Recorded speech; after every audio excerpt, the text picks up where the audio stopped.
kind of dark.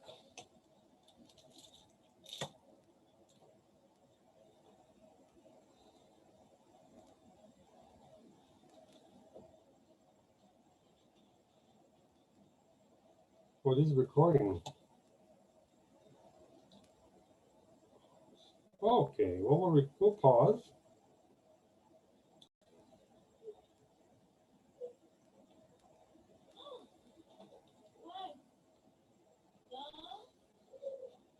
Welcome, Roy.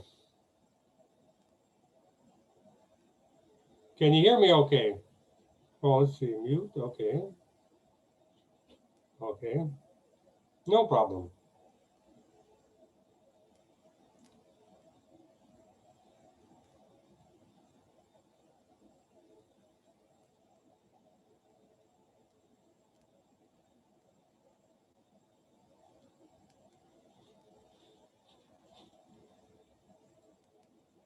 No, I cannot hear you. Oh, let's see, why? Okay, now. There, I hear you.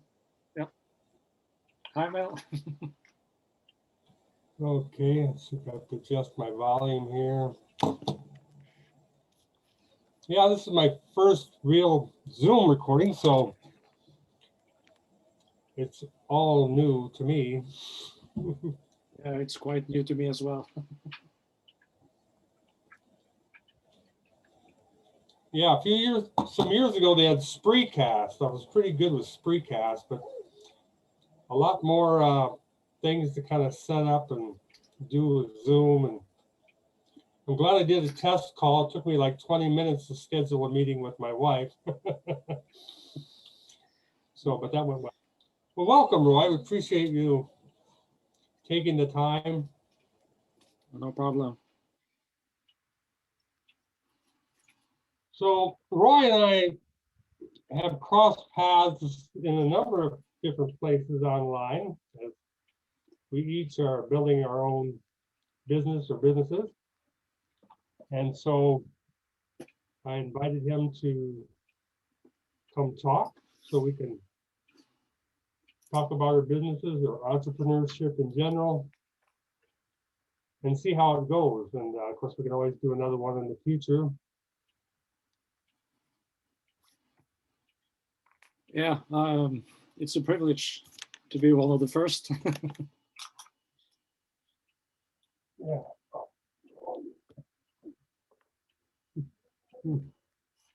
Okay, yeah, it's and with anything in the beginning, you gotta start at zero. Yeah. So No, but I find video conferencing is quite nice actually. It's yeah. Why? I can hear you fine, but it's like it's coming from my computer rather than through my headset. So I must have done something when I set it up. Anyway, I can hear you fine. Maybe I have to have one. good. I wonder, let me take the headset off just real quick. How do you hear me now? Hear me? Yeah, I can hear it quite very well. Oh, then it must not even be working with the headset. Okay. Boy, that makes me look pretty silly. That's the joy with electronics. It always works very well until you really need it. Yeah. When I was taking me 20 minutes to schedule a call with my wife, it was like, now I know why we need staff. You know, somebody they're in charge of all this. They got this all set up. I just got to come on and talk. Yeah, that's right. Now we have. So, Roy, yeah, if you want to give a little backstory on yourself, whether it's your life or just your business background. Well, I don't have any business background at all. I am an officer in the armed forces in Norway, still is, but I'm not working for the armed forces. I'm working in another entity, providing the armed forces with supplies, etc. But all this business related activity, I think it started 10, 15 years ago. I signed up for 2 years of education, formal education with network management, Novell, if you know Novell networks, and also a master in office development for Microsoft. So 2 years education, which I did in parallel with being on active duty in the Air Force. So Okay. yeah, so that's where it all started. The interest, or you can say it manifested when I started that course, because I've always been interested in computers and you know, making something sensible out of using computers. And about 10 years ago, me and a colleague, we started a company developing websites and web store solutions for our clients. That lasted for about 3 years. It was a very competitive niche to work in. So we were only two people. We couldn't handle our business at the same time as project management, which is my primary work, my primary job. Mhm. So it got a little bit too much. And last year, by coincidence, I bumped into affiliate marketing. Hmm. So Yeah. that has led me where I am today, with Heck, six different domains, and 4 of them active. So a lot of stuff has happened the last 10 months. Actually. hmm. So that is my background and business related background. I'm learning as I go forward, and it's a very steep learning curve, the whole thing. Yes, it can be, and it's never ending. No, it isn't. It's, you think you have a good picture of the situation, and then something pops up which you Mhm. haven't thought about. So that's the interesting part. I guess Yeah, you have quite a lot of years behind you. yeah, it's been 25 plus years of business in general. Mm. But even back in '97, I think is when I started selling on eBay originally. And you see the cycles too. eBay was very, very good in the beginning because it was new. And, somebody living out in the middle of nowhere, when are they going to find some of these things to be able to purchase? And all of a sudden, now they got everything available. Yeah. And I started by selling used books. And so if they're looking for a particular, well, it'd be pretty hard for them to find if you're living, far away from a city or something like that.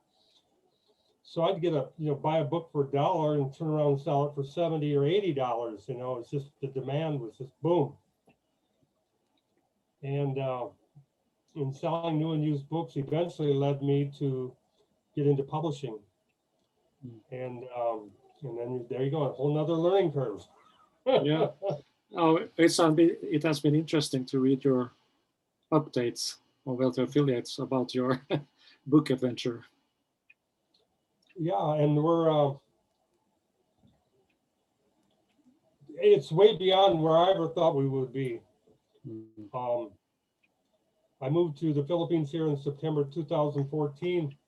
I had 188 book titles in print, which was amazing in itself. For a long time, I had the most I had was like 29 book titles.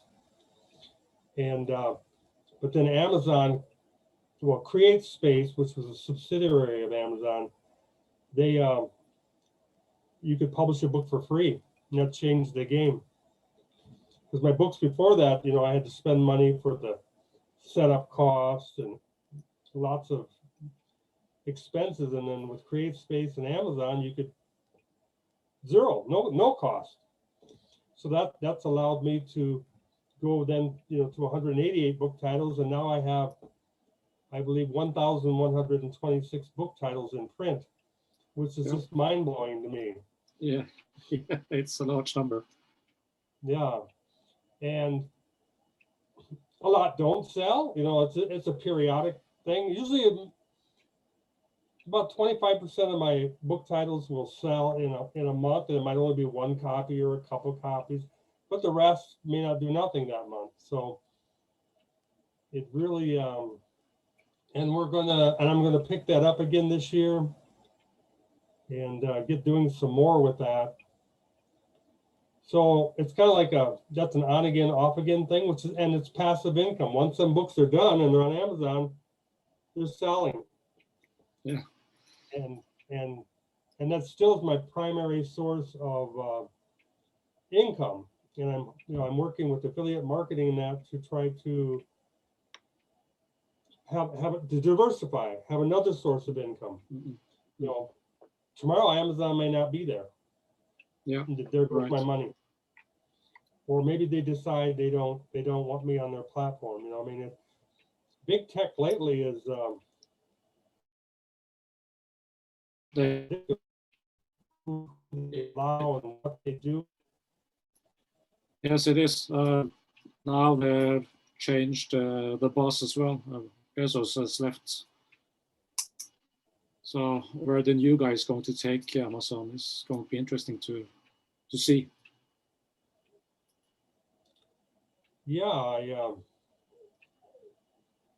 lot of uncertainty. I mean, we have with the pandemic over the last year created a huge global uncertainty, and then big tech has come, pulling the strings on everybody, and it is challenging, and then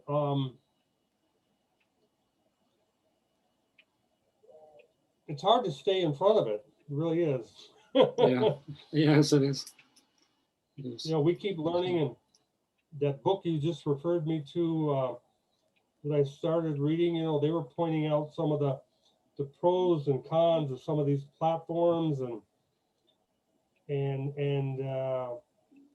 it's true. I started building my YouTube channel, but YouTube could come along and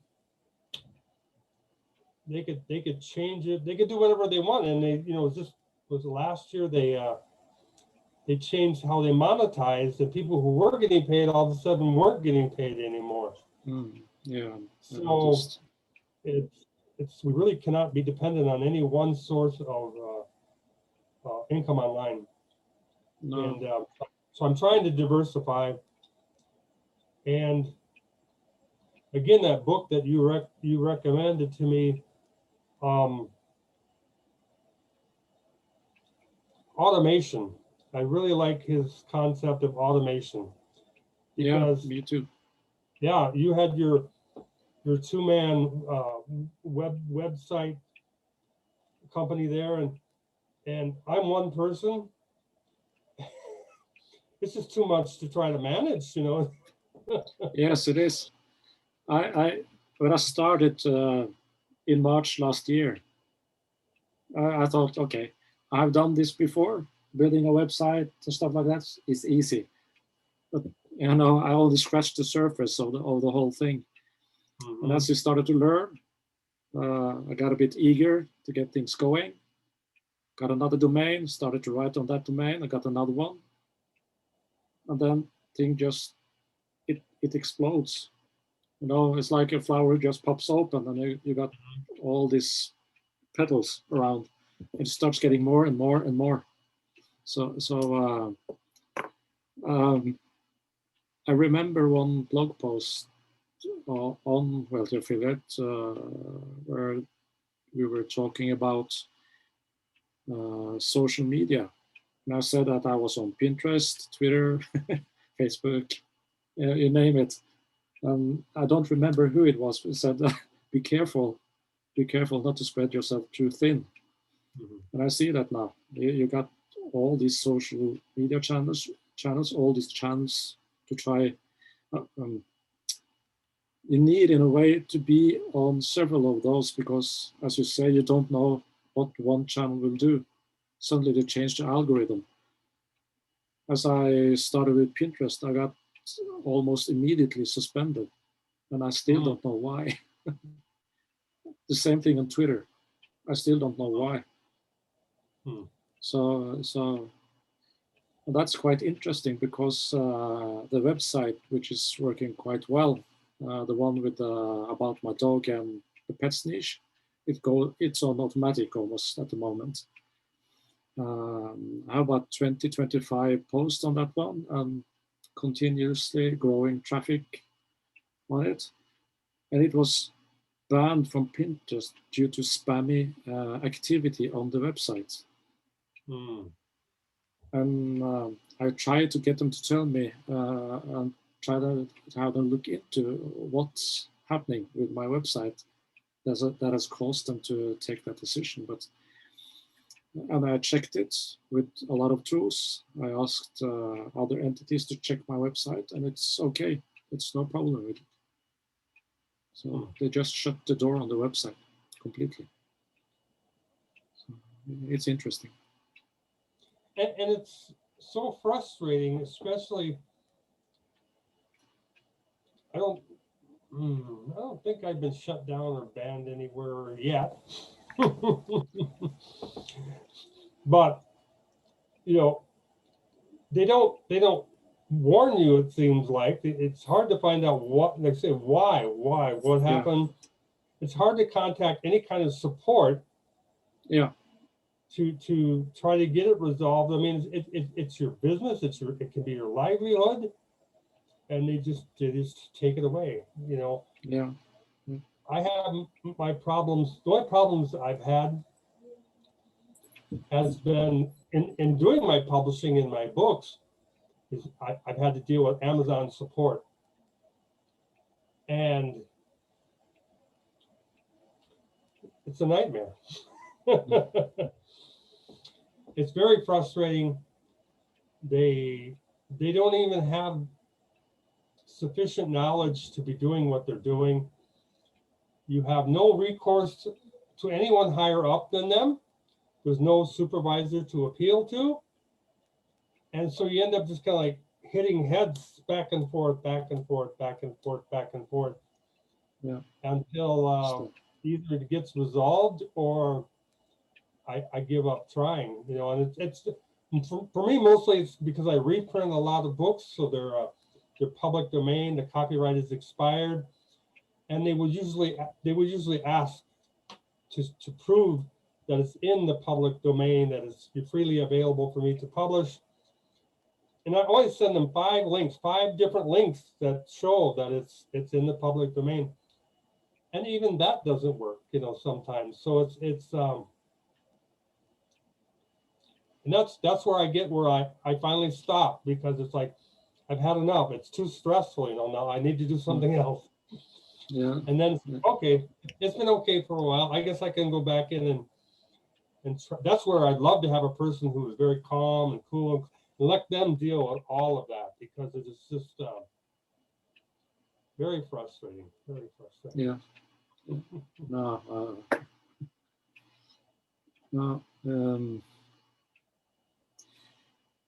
Today I had about 30 minutes where I, at work, where I was binge watching YouTube videos with Spencer Mitchell, the builderpreneur, and he told his background story in relation to. He's got a very nice playlist if you're starting into affiliate marketing and venturing into the social media side of it, where he talks about his experience, just as you have done. And he said that it was quite unnerving the first time he was shut down on, I think was it Facebook or what he was on? Suddenly, just the plug was pulled and he was there on, had no other channels to work on. the first time. Mhm. So he got the message very good, or he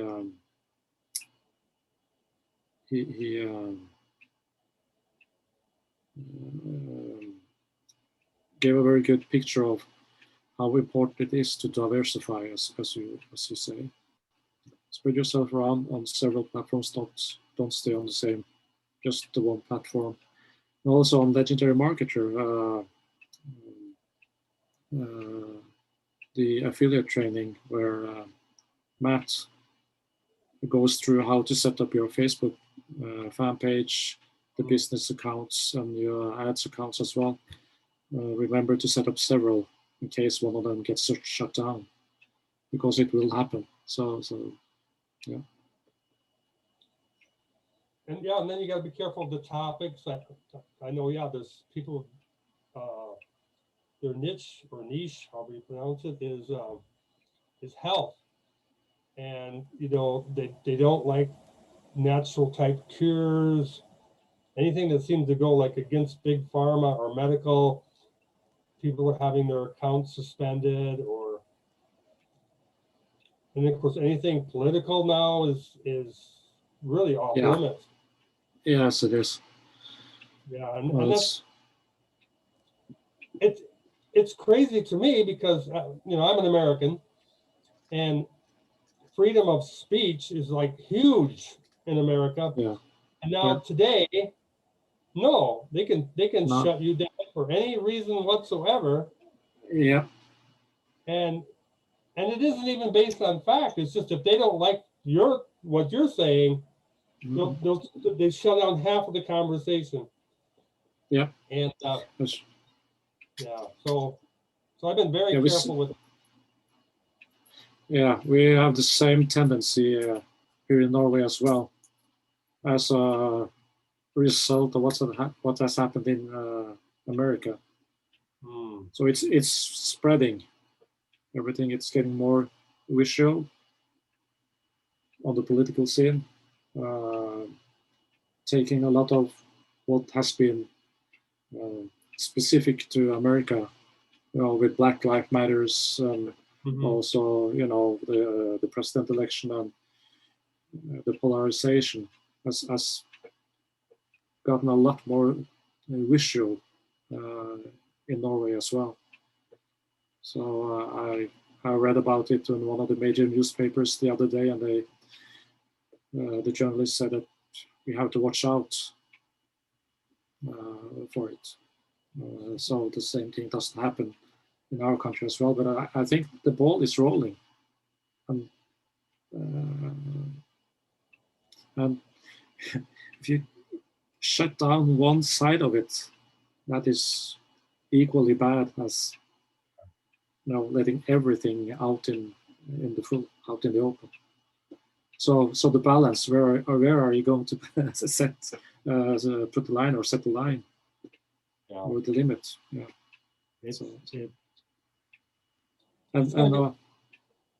Yeah, sorry. Yeah, no, that's okay.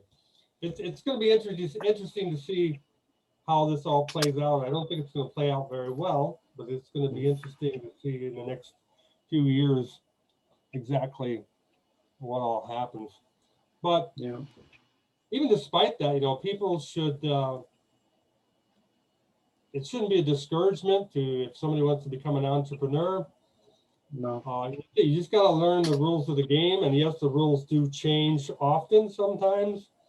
Yeah, you have to be flexible. Yeah, be flexible. Avoid the hot topics. Avoid religion. Avoid, you know, politics. The health thing, you know, you've got to be really, really careful with that. Even if you can back up everything you're saying, it's unfortunate because I look for that kind of information. I'd rather look for a healthy, a natural solution than to go and get drugs.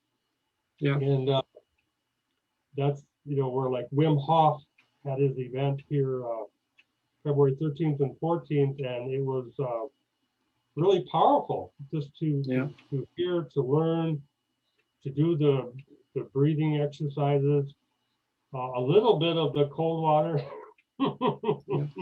I'm doing the cold water every morning.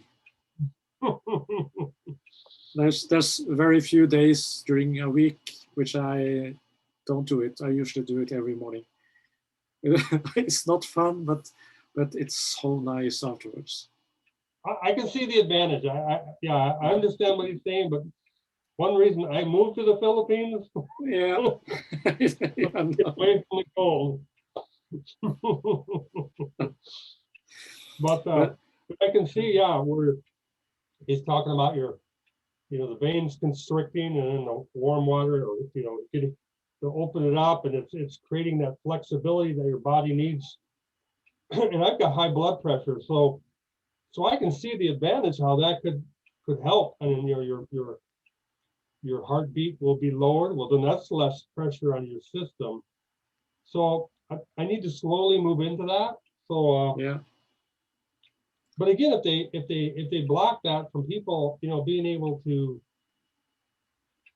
get that information, it's just, yeah, it's not only one-sided, it's reckless and dangerous. But anyway, we don't need to, that's maybe a whole nother call or talk about that. I didn't have the time to attend the Wim Hof event. I didn't see it. Oh, had you paid for it though? Did you pay for it? No, I didn't pay for it. I either. So one of the first things I couldn't find it, but it was luck because that weekend was very messy, very busy. Okay. So I hadn't had time to attend it in either way. Okay. So, yeah, it was good. I really I enjoyed it a lot. So yeah, got a lot out of it, and took precautions, and supposed to do 4 rounds of breathing. I only did 3 because I didn't have somebody really to watch me. And yeah, it was really interesting. So what are some of the biggest challenges that you have faced as an entrepreneur? well, the biggest one is I'm an information nerd, a knowledge nerd. So I very easily dive down into the rabbit hole and just hoarding information, reading. So that has been my biggest challenge, actually. And, but after about 3 months, when I was reaching the 3 months bump, then I attended it was an event with Dan Graziosi and Tony Robbins. What was it called? New World, New You? No, it was in June, August last year. Oh, last year, okay. Yeah, it was an event which led to a sales pitch for the Mastermind education platform that Dan Graziosi is behind. So that woke me up really because the event itself was pretty good. It managed to put my mind in, I managed to pull myself a little bit away and look at what I was doing and started to get organized. Back to basics, get organized. What do I want to do? Where do I want to focus? And then I had the 3 niches, which I'm driving now. The pets niche, the coffee, beer, and gadget website, which has been a bit dormant the last months. I started focusing on the affiliate marketing part of it, the make money online side, because it's interesting to try to get it to work. As I entered into that niche, the biggest challenge is that there are a lot of people doing it. So it's easy to get dragged into not being unique. Hmm. Find your own way to do stuff. Well, yeah, you can not copy, but you can model those who are or have paved the way and do good. But try to put your own special way to convey the message, to do stuff. Be unique. That has really been the challenge.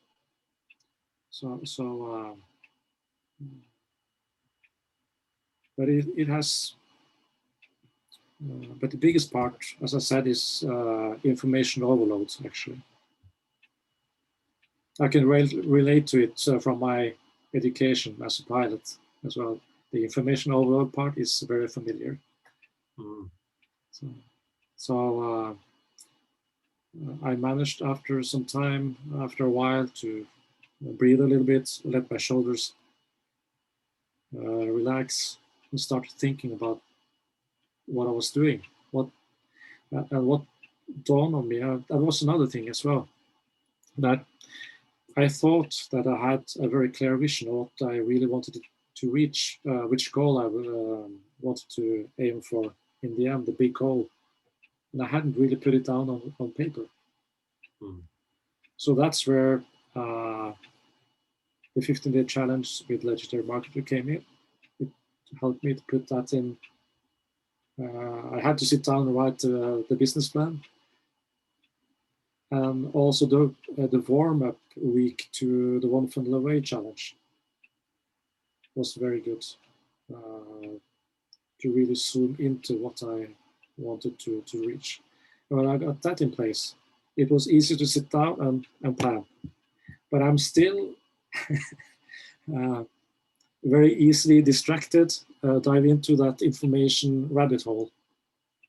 So, but I've been, yeah, that's the biggest challenge actually. It's it's hard. As long as I've been in business, you know, they tell you, you know, focus on something, do it for a year, you know, just you know, put your blinders on, and but and that's, I can see where that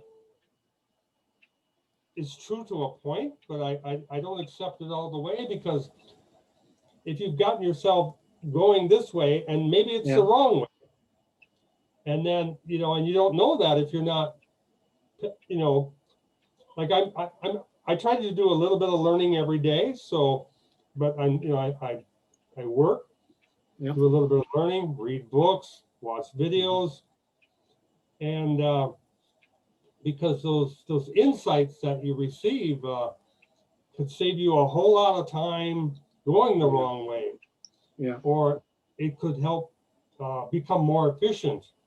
You know,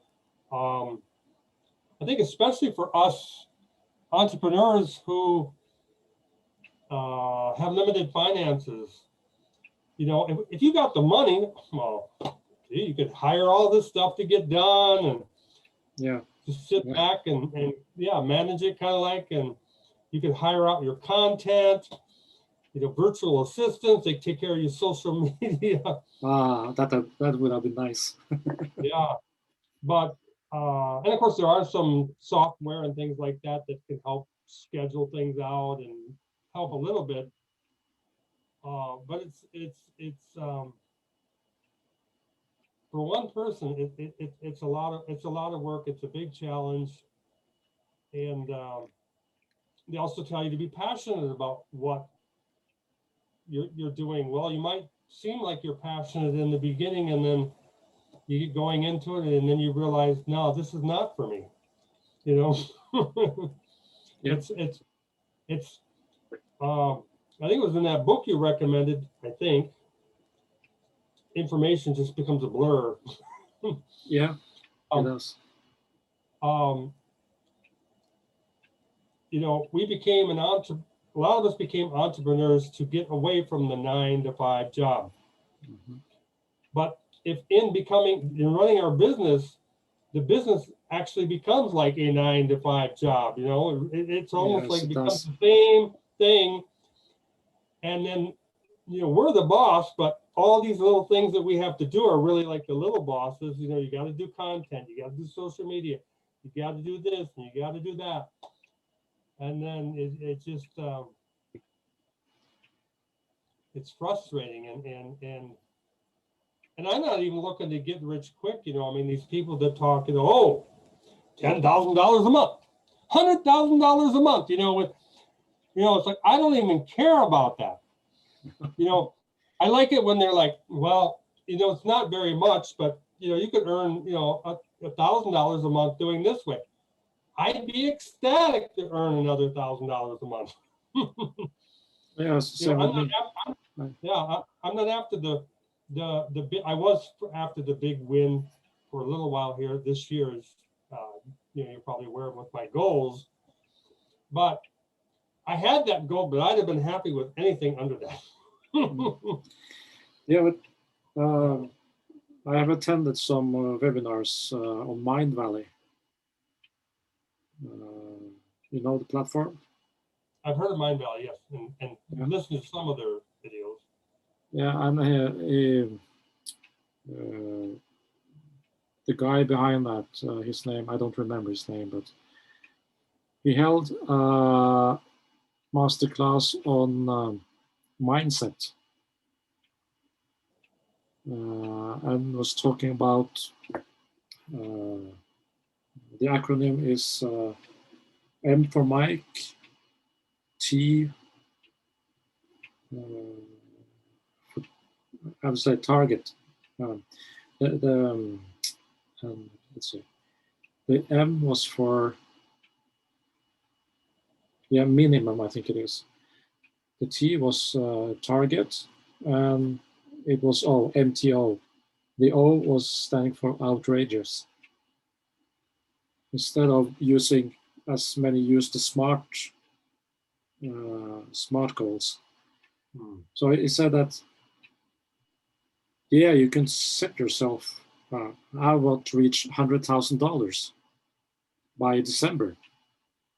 But what happens if you don't meet that? You're firmly set on meeting it, and you're firmly set on meeting for the first 60 days, $1,000, and by 6 months, you want to reach $50,000 or $10,000 a month. What happens when you don't reach it? You've been so focused on it, so you're going to get depressed for a while, I guess. Mm-hmm. And where does the motivation go? So he said that if you set yourself a minimum, which is, okay, I got the minimum.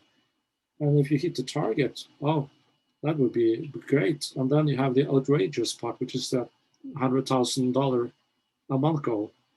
So by using that, you have a safety valve, a valve that relieves a bit of pressure on you. So you don't, if you don't reach the goals you set, so if you don't hit the wall and get disappointed and go into procrastination because you don't reach your goals. So I think you had a very good point on that one. So I've shifted a little bit from my firm set crazy plan as I published it in January. I'm quite behind on several places on it, but I firmly believe that I will get a good result for this year if I just still keep to my plan and my weekly schedule. So, but I have written down that those 3 letters, the MTOs, and I measure my progress towards those. I think it works great. So. Yeah, I think, I might have mentioned it in one of my posts here recently about money is a measurement, but it's not a very good measurement sometimes. Like say you set these big goals, but we don't know when people get doing, they don't know when that money's gonna really come. There could be nothing for that first 6 months, 12 months, 18 months. Yeah. Especially if like with the wealthy affiliate, some people, they're using the free organic traffic, and it takes 6 months for Google to even recognize that you exist, and they're seeing if you're being active or not being active. And if all we're doing is looking at the bank accounts, like man, I'm doing all this work and there's nothing. So I do aim for something up there, but I just focus on the process as best I can. And Yeah. of course, I'm doing other learning and stuff. And my first 2 websites that I did with Wealthy Affiliate, I've deleted them. And I put a lot of work into them. I even thought about, well, maybe I could sell them. It's like, no, I just want to get rid of them. Yeah. I want to, because it just got there again. The passion wasn't there. It was like, yes, I know if I do reviews, I do reviews. You know, you got the affiliate links in there, but it's just so dry, so repetitive, and no joy, no passion, no joy, and it's a lot of work to type or to write.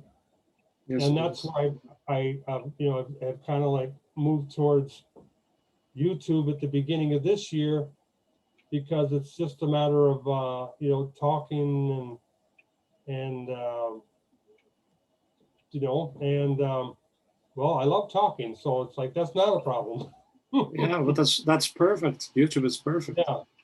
Yeah. And it takes time too. And but I pretty much have falling a little behind, but then you catch up, and then you fall behind, then you catch up. But there's still content coming out, being published on a fairly regular basis. Yeah. And I know I wouldn't even have to do the Wealthy Affiliate blog posts, but I love doing them. That's where you got community. Yeah. And I know my posts, well, they may be read by a lot more people than I realize, but you always have the same people commenting almost, every time, just, but it's still, you're engaged, and that's what you're missing in your own blog post. You're lucky if anybody ever says anything, and you're like, well, is it having any value? Unless you're actually making money. If you're making some sales, then you're having an effect. Yeah. So, but so it's community and Wealthy Affiliate. I think I pick up some of my referrals to Wealthy Affiliate through my Wealthy Affiliate blog post. I'm not sure on that, but that is available. And if somebody is searching and they find something and that brings them into Wealthy Affiliate and they join, then they become my referrals. So, and that is paying for Wealthy Affiliate for me. So it's the one thing that's going right is, I am making money with Wealthy Affiliate. No, that's so, yeah, otherwise I probably would have quit by now. Yeah. I'm not making money. Yeah. Sorry. It pays for itself, so I got nothing to lose, and I've learned so much. There again, I met you as well as others, and you've given me some valuable tips. And this last book you recommended it's a real gem. Yes, it is. I was surprised when I started reading it, and as he said in the book, this book should have cost a lot more than what I'm selling it for. So, right. Yeah. And Legendary Marketer has that same premise about the low ticket item, which actually they're losing money on, but if it leads to the higher ticket, the upsell, that's where the money, that's where it pays for itself.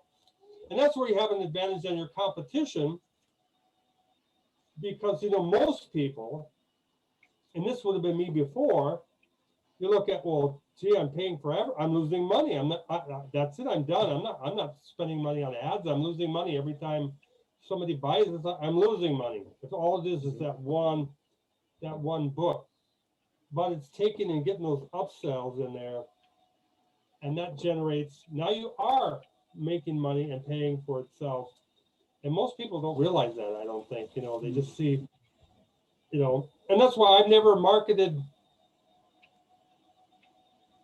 paid for advertising ever, and certainly not for any of the books I've published. One, it's not, I don't think it's necessary for the books I published so much as because a reprint, people are already familiar with that author and they're already familiar with the title because it was published however many years ago. And so they're looking for it. They do a search. Oh, there it is on Amazon. Buy it. And any books that are original of mine have not been anything of any kind of a quality that I would even waste my time spending money on advertising. But I am planning in the future, hopefully soon, to finally get my own content out there in books and such. Yeah, And, I that is one of my long-term goals as well. To get my own content out. I have several ideas, but I cannot venture into that now. It will not work. But I'm sitting down in between and jotting down, ideas, writing a little bit.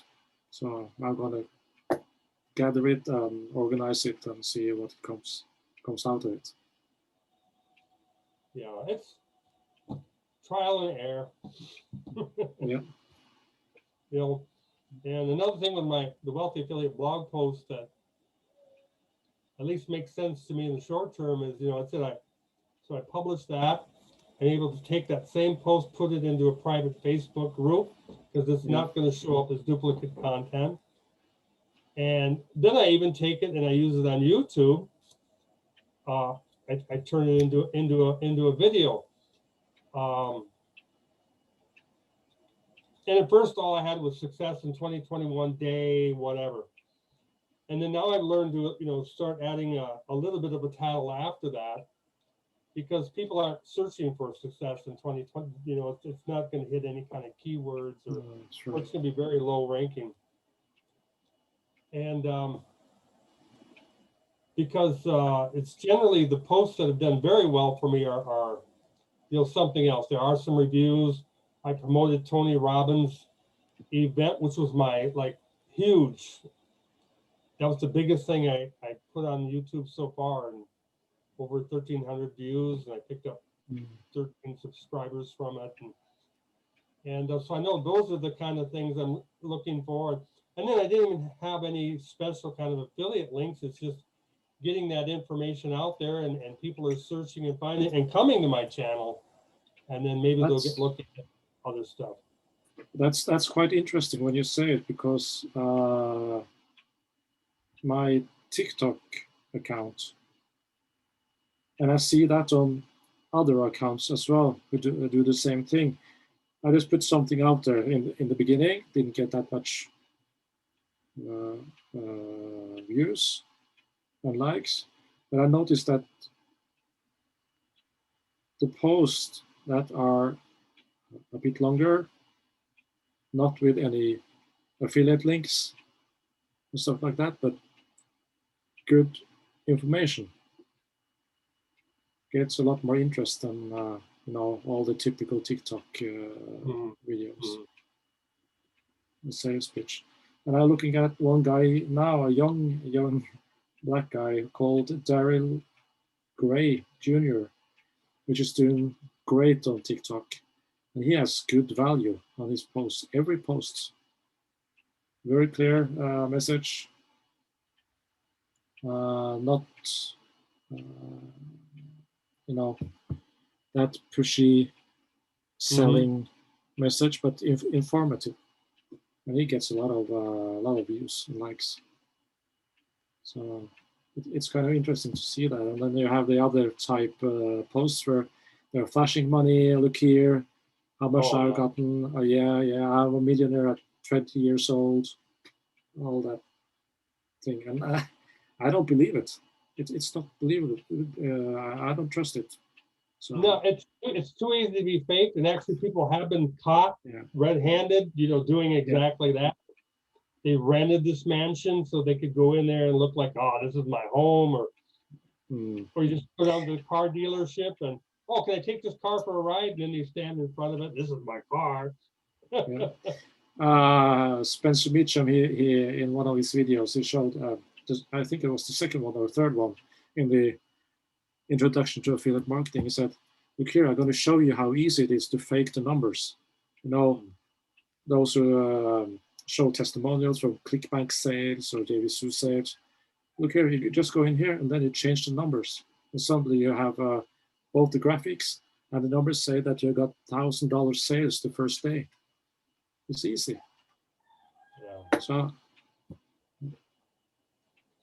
another good point is, even if the numbers are accurate, what they're doing is they're telling you gross income. And if they're paying for ads, half of that they probably paid out in ads, or more. Yeah, and that's the other part of it. He also said that, and that was very good. He said that, and be aware, he said, that the guys representing those numbers, either they have faked numbers or they're paying a lot of ads. A lot to ads, then doing paid ads to get those numbers. So, right. So he was. So you got to subtract what they paid to find out what they really made. Yeah, and it's, that 6 figure suddenly becomes 5 figure or less. Yeah. Now I believe in organic traffic. That's I'm a firm believer of that. Be an authentic, genuine, and be yourself, and let your personality do the selling. I'm going to try paid ads this year. Yeah. That book that we both, just have been reading, and that's it. Come up with I got to write a book that's going to be, $5 or whatever, and then you got the upsells and go. But I'm not going to do the giant upsells, maybe masterminds at some point, but no live events or nothing like that. I'm pretty much stuck right here in the Philippines, so I'm not, unless people wanted to come here, which, to me, that's a whole lot. There again, you need a team. You can't do that by yourself. I don't think you can do that by yourself. But so I'm going to give that a try, because there again, that's an automated system, and that's kind of what I'm looking for. Either an automated, and if that doesn't work, then I just continue doing what I'm doing and continue to publish more books. My wife, we're getting her set up to where she has her own business account, and we're going to get her set up with Amazon, and it's a lot of legal hoops to jump through over here, and get her going. She's got her own money coming in that way, because that's mostly all I'm worried about is if something happens to me, that her and our daughter are provided for.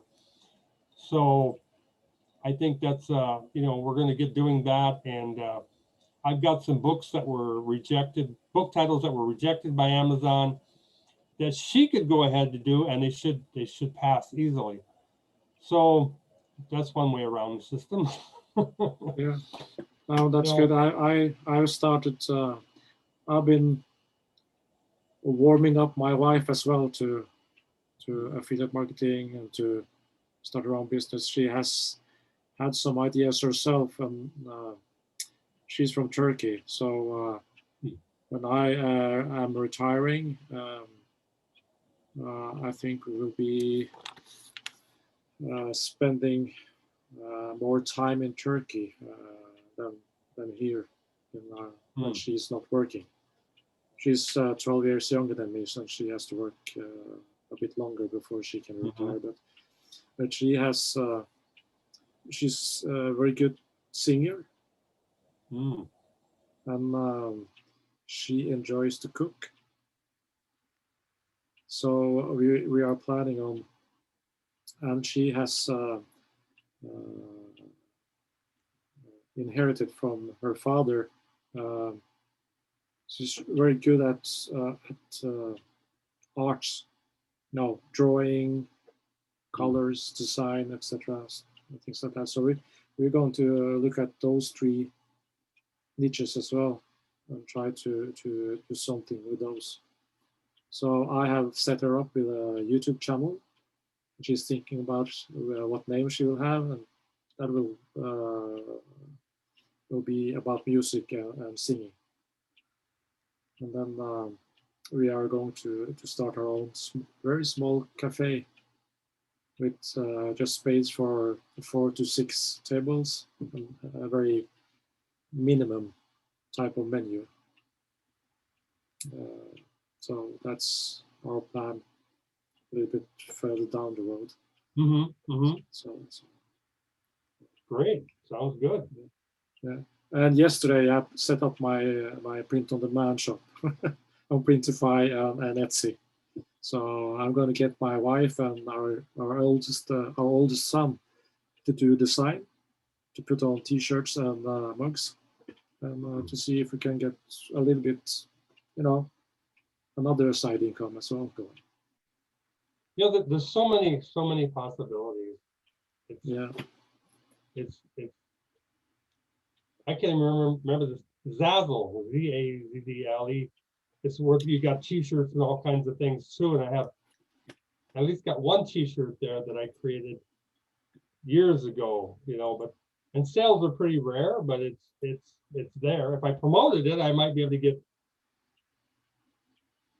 Probably be able to get more, but there again, it's just sometimes we get doing too many things or too spread out. Yeah. But it's part of life. It's what makes it interesting for me. It's trying to make it more like a game now instead of actual work. Yeah. I think that's a good. Yeah, and what makes it more fun and less stressful. And fortunately now my finances are we're doing fine. In fact, I could probably take 3 or 4 months off. The money's going to keep coming. That's nice. Yeah, it's I wish I would have discovered passive income years ago. Me too. When I discovered what this really was, I said to myself, "My God, where have I been? Why haven't I discovered this yet?" And it was more necessity that when I got divorced in 2012 and lost just about everything except for my small publishing business at the time. And I decided, it's like, now you got a blank slate again. It's like, well, where do I want to go? Where do I want to live? What am I going to do? And I decided then I was going to move to the Philippines. I had visited here prior. I had sponsored children here that I visited back in the 80s and such. And my ex-wife is from the Philippines. And beautiful people, loving people. And so that was my game plan. And I would, I needed to save up as much as I could to pay for the expenses of moving, but I also had to have income here, passive income to live. Because as a foreigner, I cannot work. I couldn't work if I wanted to.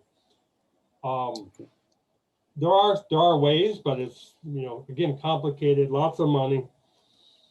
But I'm not allowed to work here, so I have less to fall back on than if I were in the United States. And I can just go grab another 9-to-5 job to tide me over. So I worked 2 years really hard, and that's where I built up my books to 188 books. It was looking good, and then I made the move over here. And the first year, I did not work 1 full year, no work. I just got out. I'm single, get out and enjoy my life.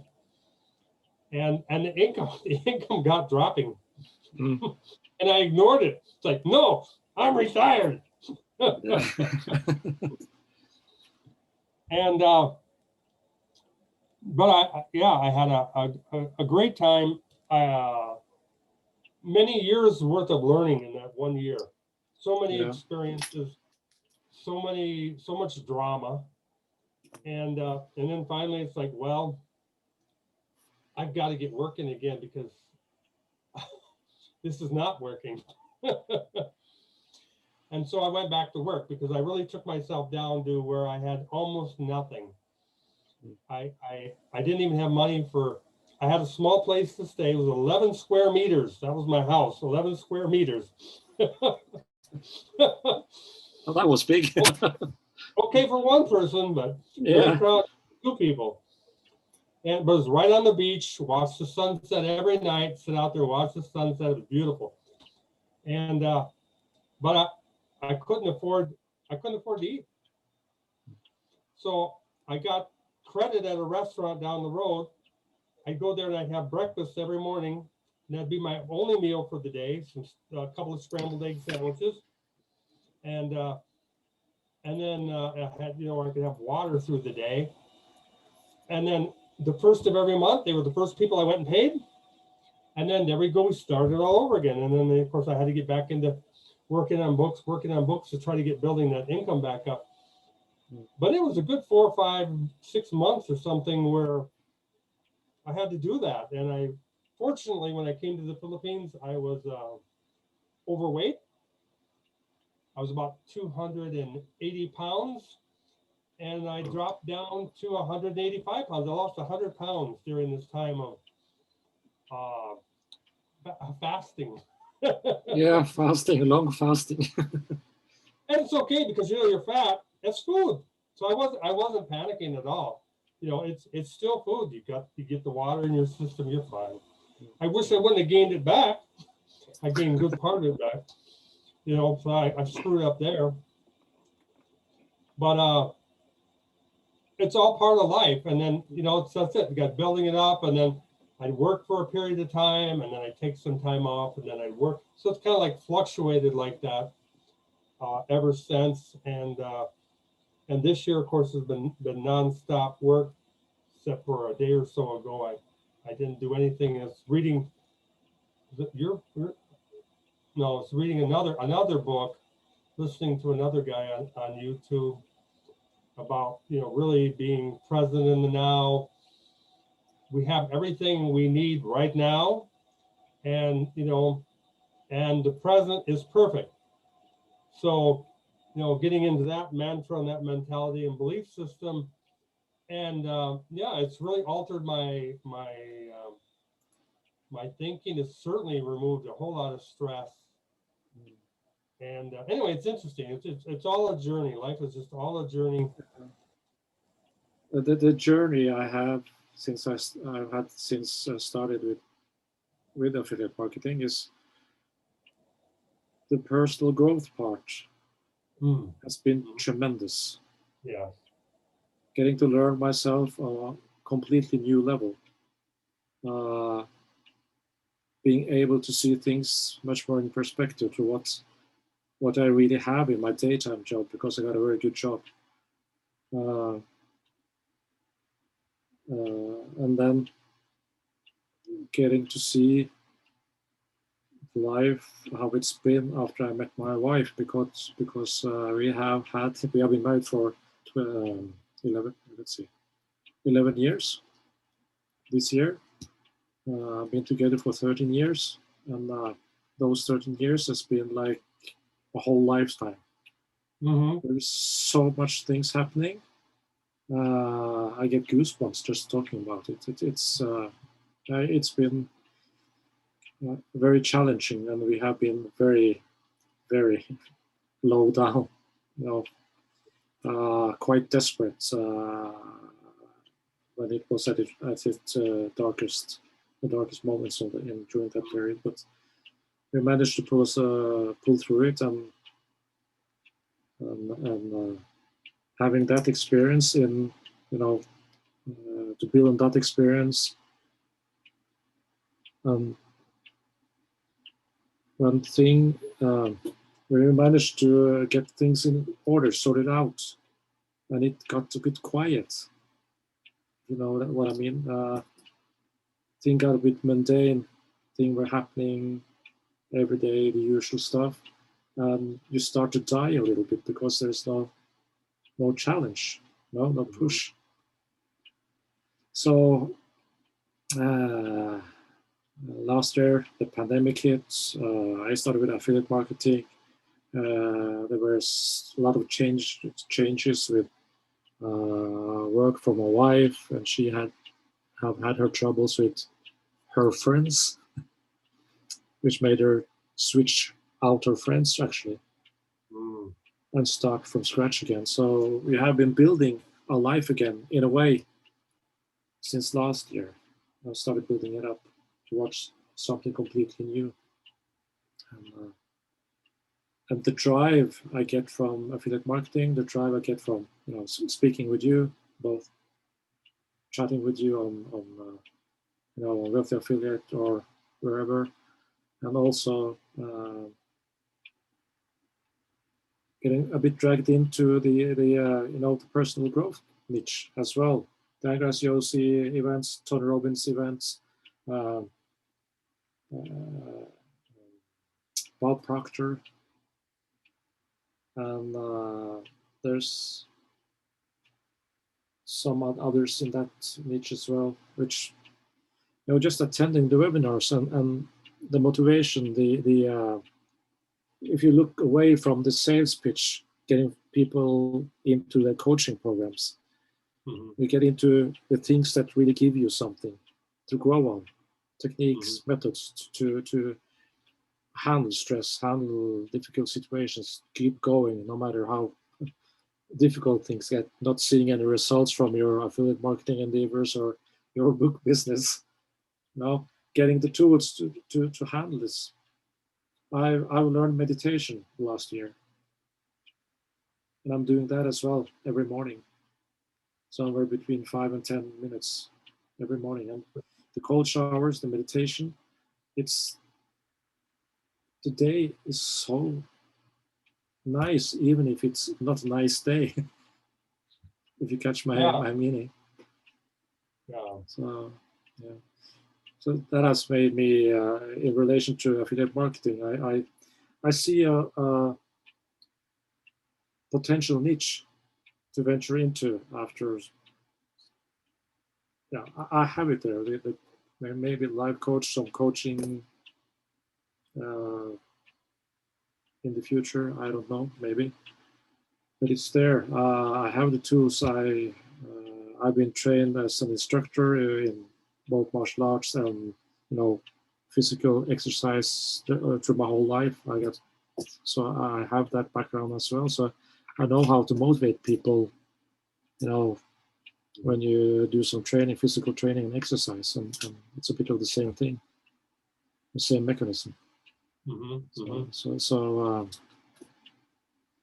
I've taken that into what I do with affiliate marketing as well.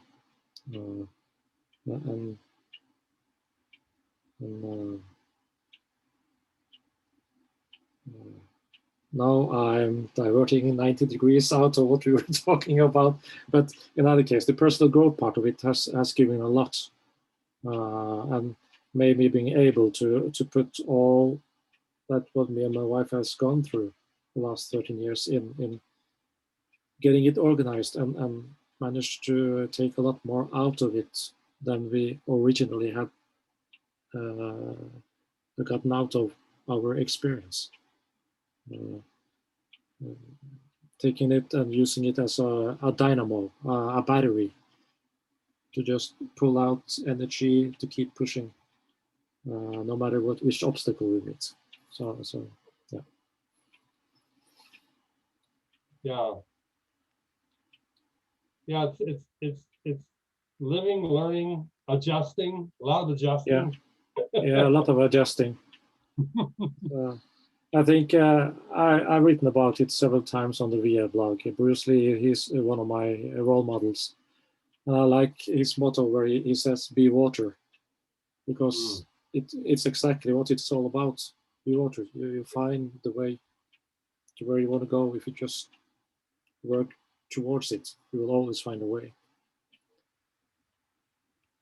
Yeah.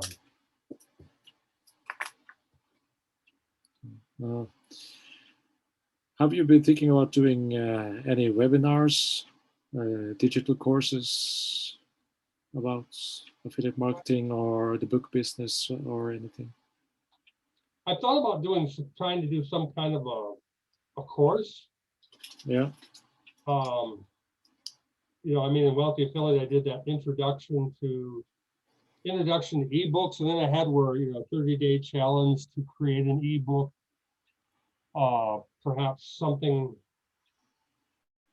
more along those. Then it gets labor intensive to do that. Yeah.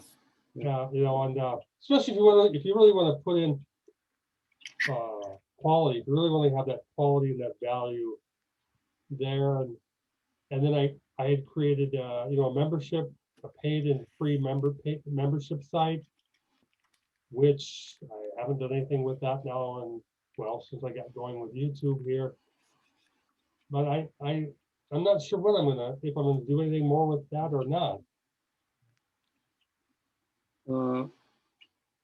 You did a 3-day challenge with Jonathan, didn't you? Jonathan Montoya. The which challenge? The 3-day challenge with Jonathan Montoya. Yes, yes. Yeah. Have you had a look at the his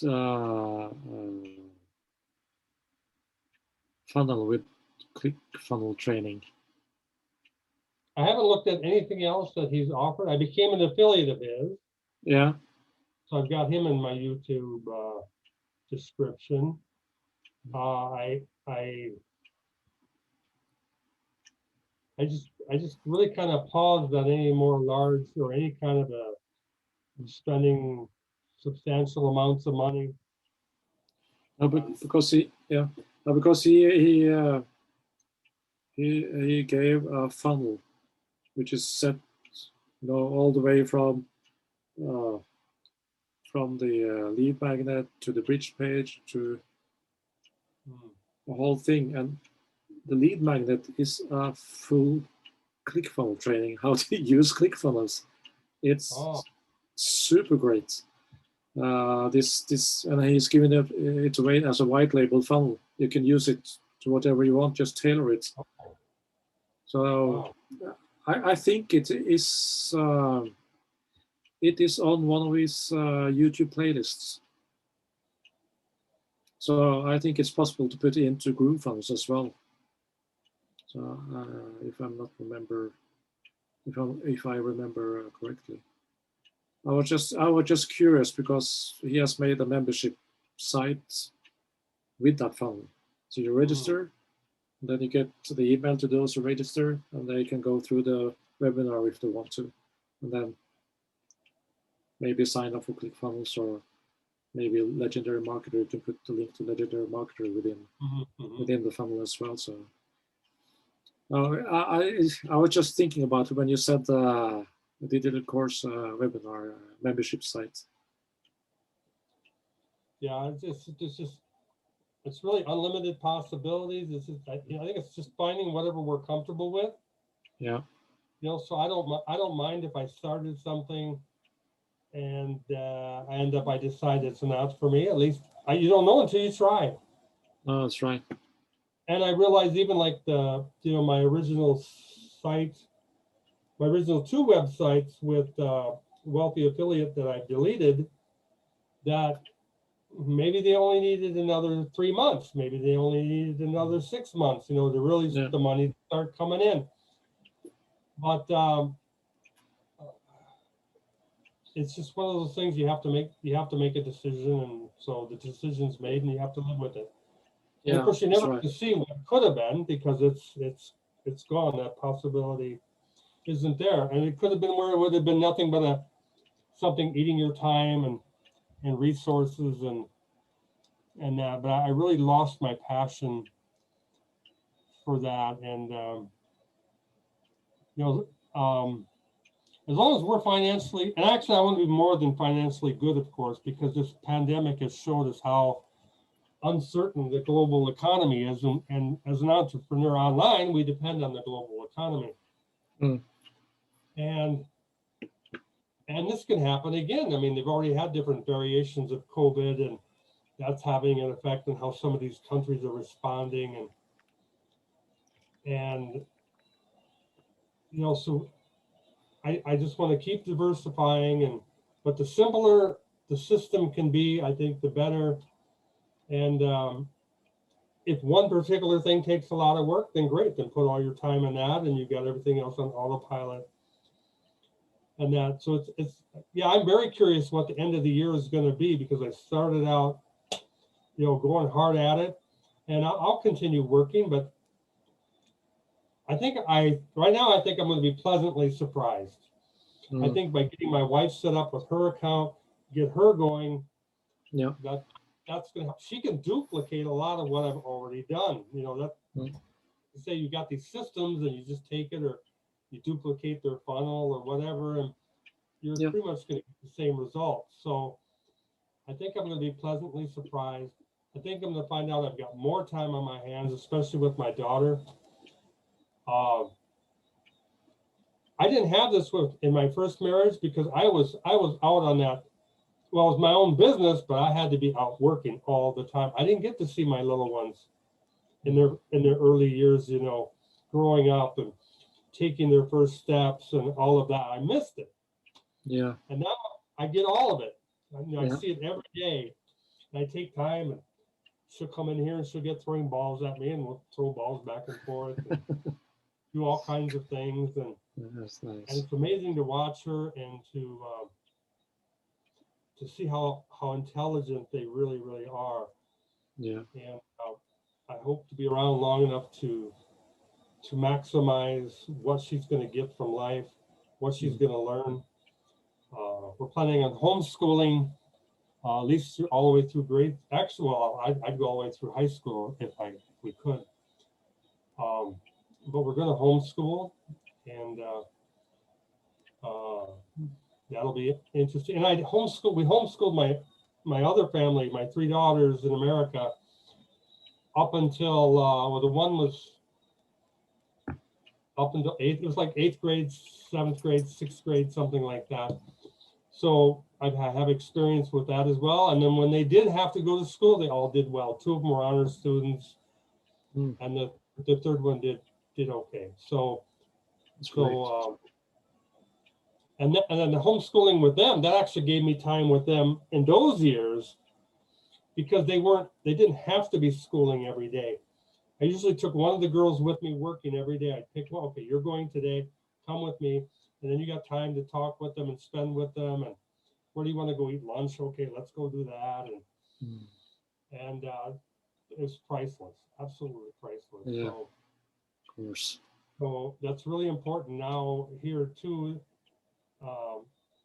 is to spend as much time as I can with her and help teach her, because the education's not so good here. I don't think it's good in America anymore, but it's not so good here. So the more we can give her the right tools in her mind to move forward and keep learning and keep growing, that'll be very powerful for her. Yep. Yeah. So, and of course, then all these businesses, she could do that, or she could do some variation of it. And then they might not do nothing. Yeah, sure. None of my daughters in America carried on anything that I was doing, including my books. And my youngest daughter, when she was 12 years old, she published her first book. It was a reprint, but it was taking a lot of quotes from this famous Catholic Christian author, and making like a thought for the day, for the day, for each day of the year from this person. And it still sells occasionally and that, but it took her like one day to do it, and boom, we got a book.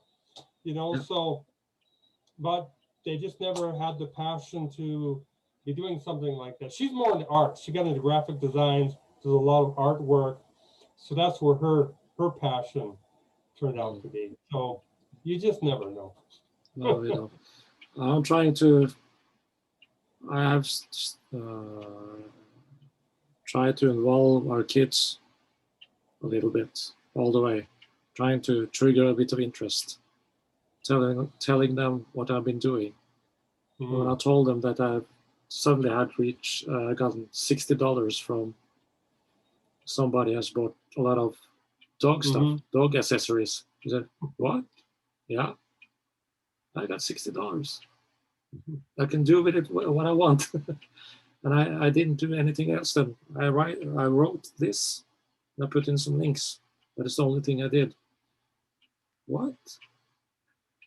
So, yeah, I'm trying to.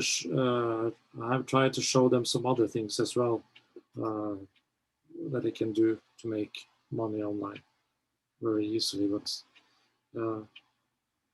they need time to digest it as well. They don't think of computers and the internet in that context. Right. Right. We got two boys. One is 22. He's becoming 22 this summer, and the other one is 20. And the only thing they think about is they're playing with their PlayStation. That is what computers are for. They're watching Netflix. So, yeah. Well, the eldest one, he's studying to become he wants to be an architect. The youngest one, he's studying to become a carpenter. So they're going a completely different direction than me, but Yeah. they have to decide for themselves. Right. Exactly. That sometimes parents push their children. People want us to do what they want us to do rather than what does that person want to do. Yeah. And yeah, it's very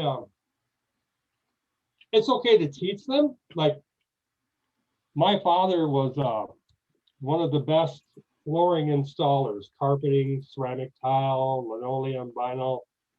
He was one of the best. And he always took me as a child to go work with him. And I really didn't like it. I didn't,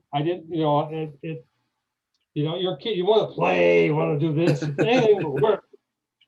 And he'd give me, some money for, for going and stuff. So never truly enjoyed it, but it was, it was sometimes some good time with my dad. And, fast forward, I went and had 8 years in the Marine Corps, and came out of the military, and then, trying to find a job, something. And I knew I could do flooring, but tools are very, very expensive, and I was not going to ask him to use his tools. It just wasn't good. That wasn't going to happen. And then ended up, there was a job come up that they contacted him. They were in a bind, and they just needed somebody to come and just kind of get it started, get the carpet padding down. So the carpet layer they hired could come in and he could speed it up. It was a 6-unit apartment building or something, and they were behind schedule. Well, Dad asked if it was okay, if I contact him, and then he called me, and then he said he would let me use his tools. And so we worked out a price and went and got working on the job, and then they were going to actually take the money out of the carpet layers pay, so he quit. So now I'm doing the whole thing. I'm doing everything, all the flooring, everything now. And so then we negotiated the price with how the tin is set up. Got it all done, and I got that check in the mail, and I'm like, oh my God, wow. And now I had Dad's tools already, and so then it was easier to talk with him since I've already kind of using his tools. And I slowly started taking on some part-time jobs to build up my confidence. And that next year I went full-time installing flooring. And I never could have done that if he never would have taught me as a child. So he gave me my livelihood, and eventually we had a store, and we had a booming business until 9/11, when they attacked the trade towers, and it killed my business. But yeah, we don't know where life's going to take us. And no, there was something I resisted, and yet, wow, what an opportunity, and good money, good income. I couldn't do that working for somebody else. And so, yeah, it's strange, very strange. Yeah, it is. Me and my wife, it was meant to be, but I was a bachelor. I focused on my career as an officer. Not very family friendly occupation at all. And I got one day when I was on active duty, I got a phone call that asked me I wanted to join in another department on the eastern part of Norway, where the logistics base were located, doing project management. And they told me if I wanted to come and do 2 to 3 years in that position, and that was something completely different from what I did. So I thought, okay, I will do 3 years, and then I will go to international operations, go to Afghanistan or Iraq or Sudan in Africa or Somalia for a year maybe, because we are required to do that in the Norwegian Armed Forces. So that was my plan. And then I started my job in the project division after 4 years. I had 1 year left before I was leaving for out again to go on active duty again, my squadron. A childhood friend of mine, he was married to a Turkish girl, and her name is Gulay, and Gulay had tried to get me to meet some friends of her during a period of time, and one was my wife. So marriage, my wife, she got sick of Gulay every time trying to connect me and her, and I was starting to get sick of it. And I said, okay, I can meet her just to say hello and hi, and that's it. We go our own ways after that. But to make a long story short, we met on the 7th of December in 2007, and the rest is history. So it's a kind of strange how life changes everything you do around. And I've discussed it with my wife, and she has said no. I don't want to go back out on active duty. It's not up for discussion. So that was okay with me. Yeah. So who knows where I would be if I would be doing affiliate marketing now if I hadn't met my wife. Maybe, I don't know. Yeah. Everything. It's just amazing. It's just amazing. If it was actually being with someone here, that really got me more into the working mode. I was just so into being retired and just enjoying life and not being. And if you're single, you don't have to be responsible for only yourself. You got to take care of. It's only yourself, yeah. But you get somebody else, and that changes the whole game plan. Yeah, and so yeah, it's all good. So yeah, it's now we have a child, and that changes the game plan. Yes, it does. So it does, certainly do. So yeah, you know, I don't know. Life is just really amazing how things proceed and how they develop, and even the worst of times become the best of times, and yeah, it's just been a great learning experience for me.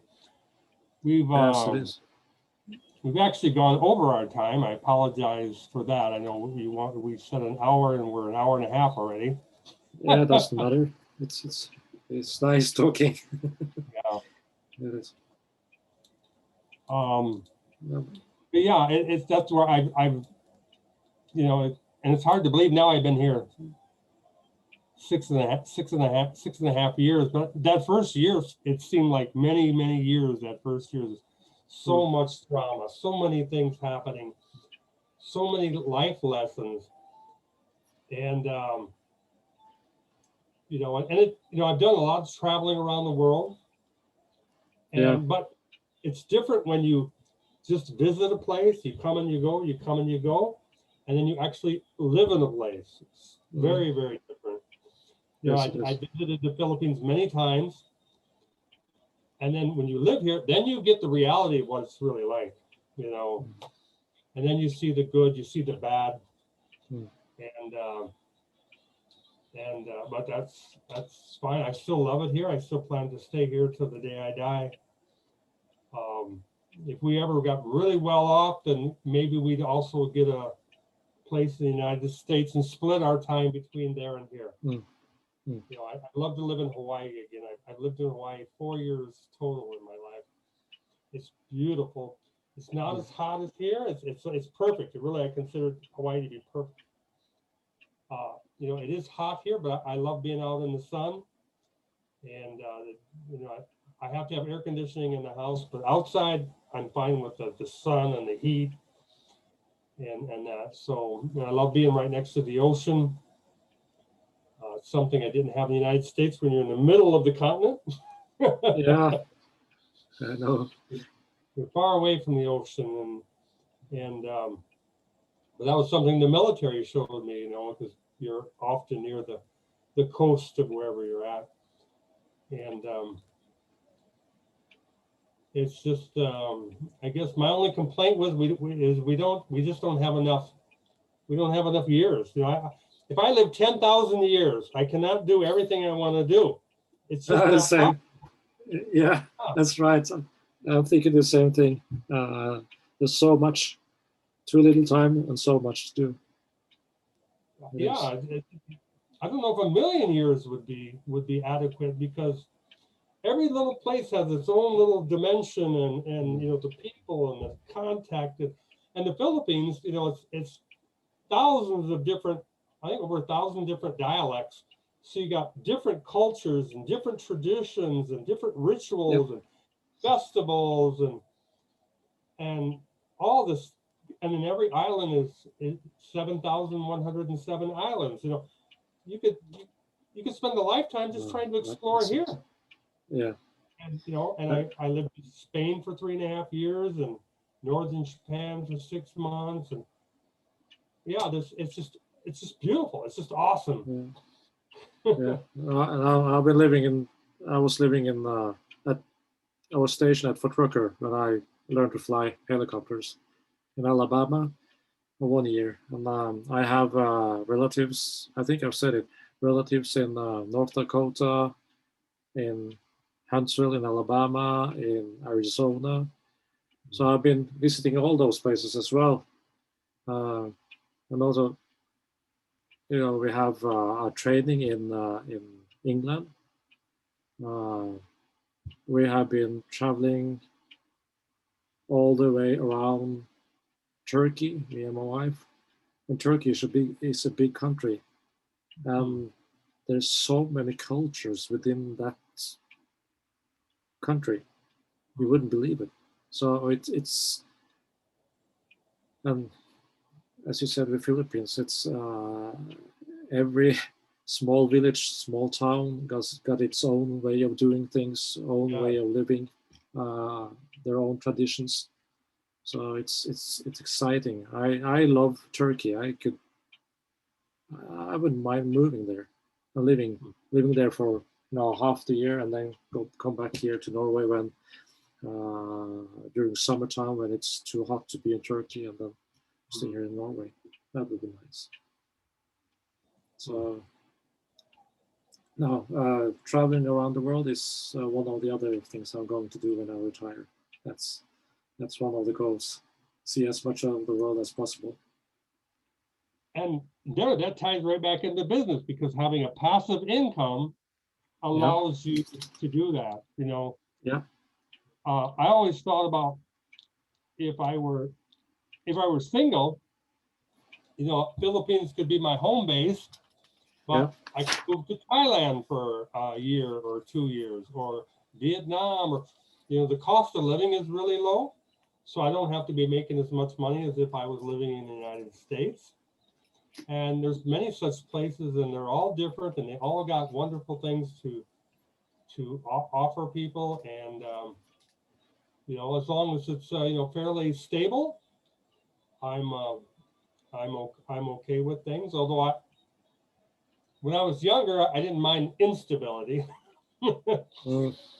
But actually, I visited the Philippines in 1986, and they were having in the midst of the people power revolution and everybody wearing yellow. And I went to ETSA, which was a major place where people would protest.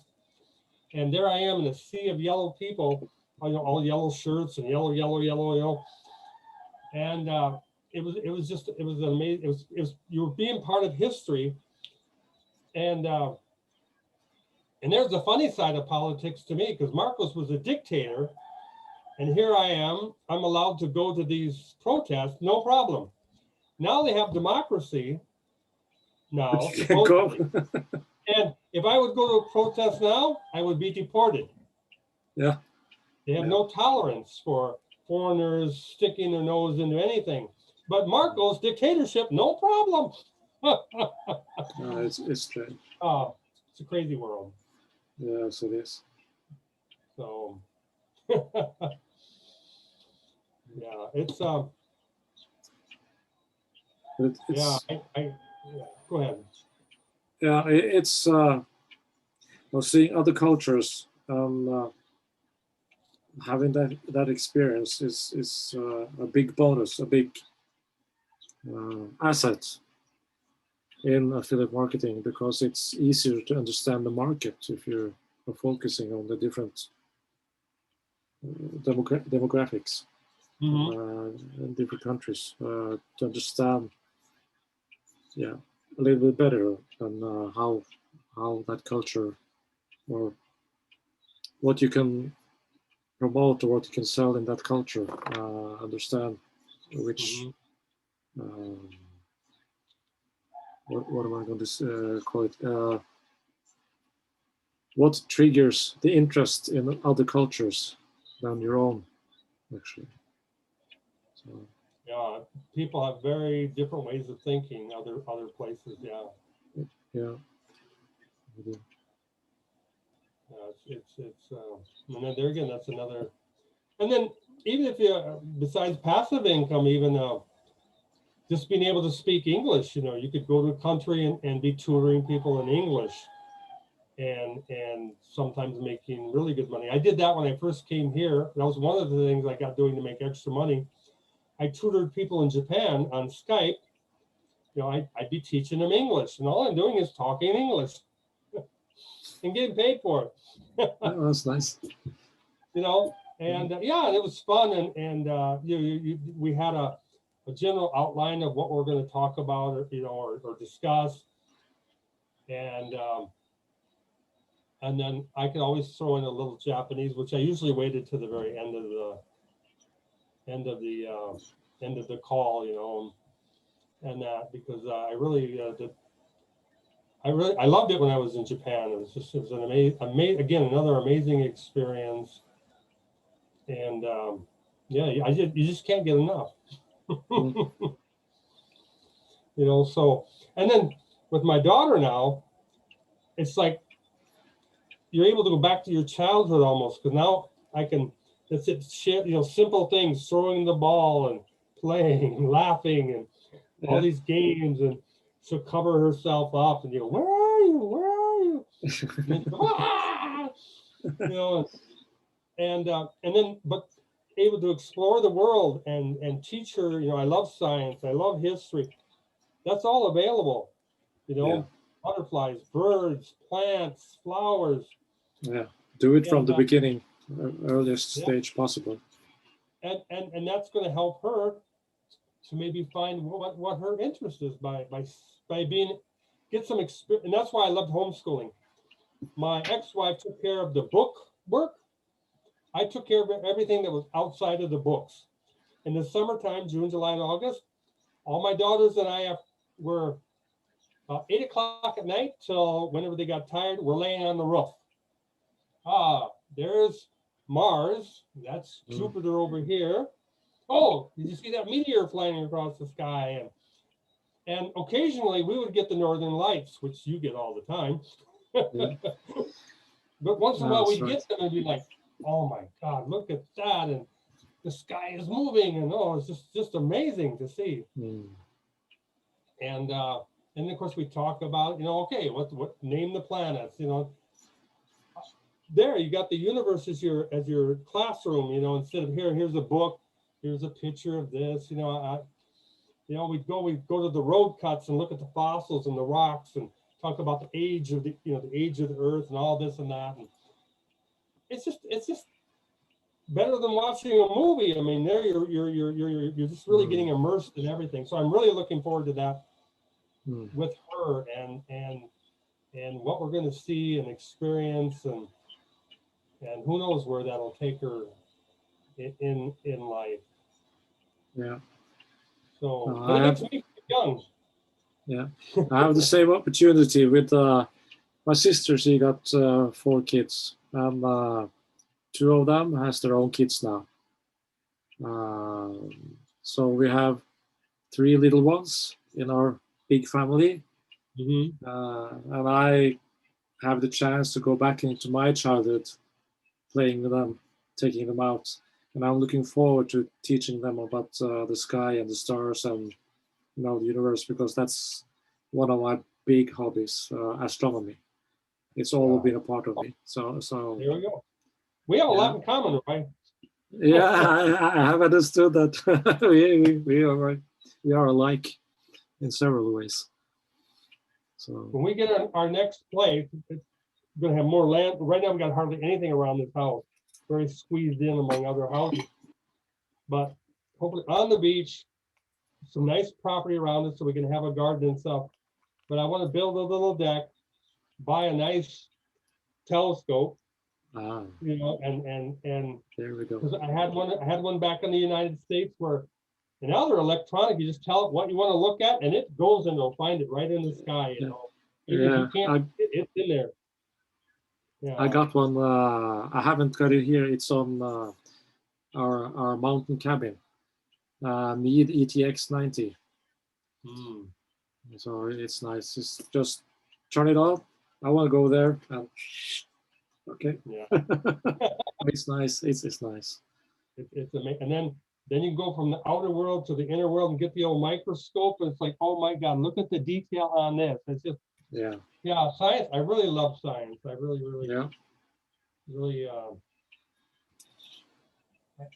well, I don't have any regrets about that, but I was a geology major, but I only was in college for 1 year, and then I really couldn't decide what to do. It was like everything to do with geology that had any kind of money was your oil exploration, water, looking for water.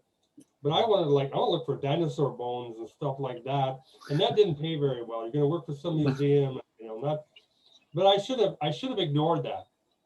That was one. I should have ignored the money part. Yeah. And just went and did it for a while. You can always do whatever later, but that's where we get sometimes. You can get too focused on money, and it's really doing what you love to do, and you really can take a passion and turn it into money. At some point. I know in the States there's some places where they bought property and now they let people come on and they can dig for fossils. So they turned it into a business. So anything is possible. I did introductory course on one of the Norwegian universities in astronomy 1.5 years ago. Introduction course to it's astronomy, but it's an introductory course to astrophysics. So I was thinking, why now when I get retired, why not study astrophysics while I'm doing affiliate marketing and training martial arts? This would have been perfect. It's possible. Yeah, I said it possible. Absolutely. There's probably like telescopes and things. You could probably get affiliate commissions and not a lot of competition maybe, and maybe some pretty good commissions, and not with Amazon, but whoever. Yeah, there's one lady at Wealthy Affiliate who has done great within astronomy niche. I think she's living in Greece. I do not remember her name, but they have been driving traffic to Facebook and Facebook groups, which is working very well for them. So she had some tips and ideas on how to use Facebook, which she shared with me last year. It's possible, yeah. Yeah.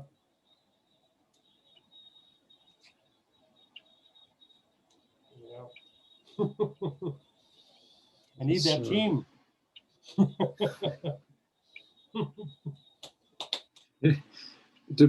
What's that movie called with Michael Keaton? Duplicity, is that? Where he has 7 or 9 different versions of himself. I think it's quite funny. I'll have to look that one up. Yeah. Sounds interesting.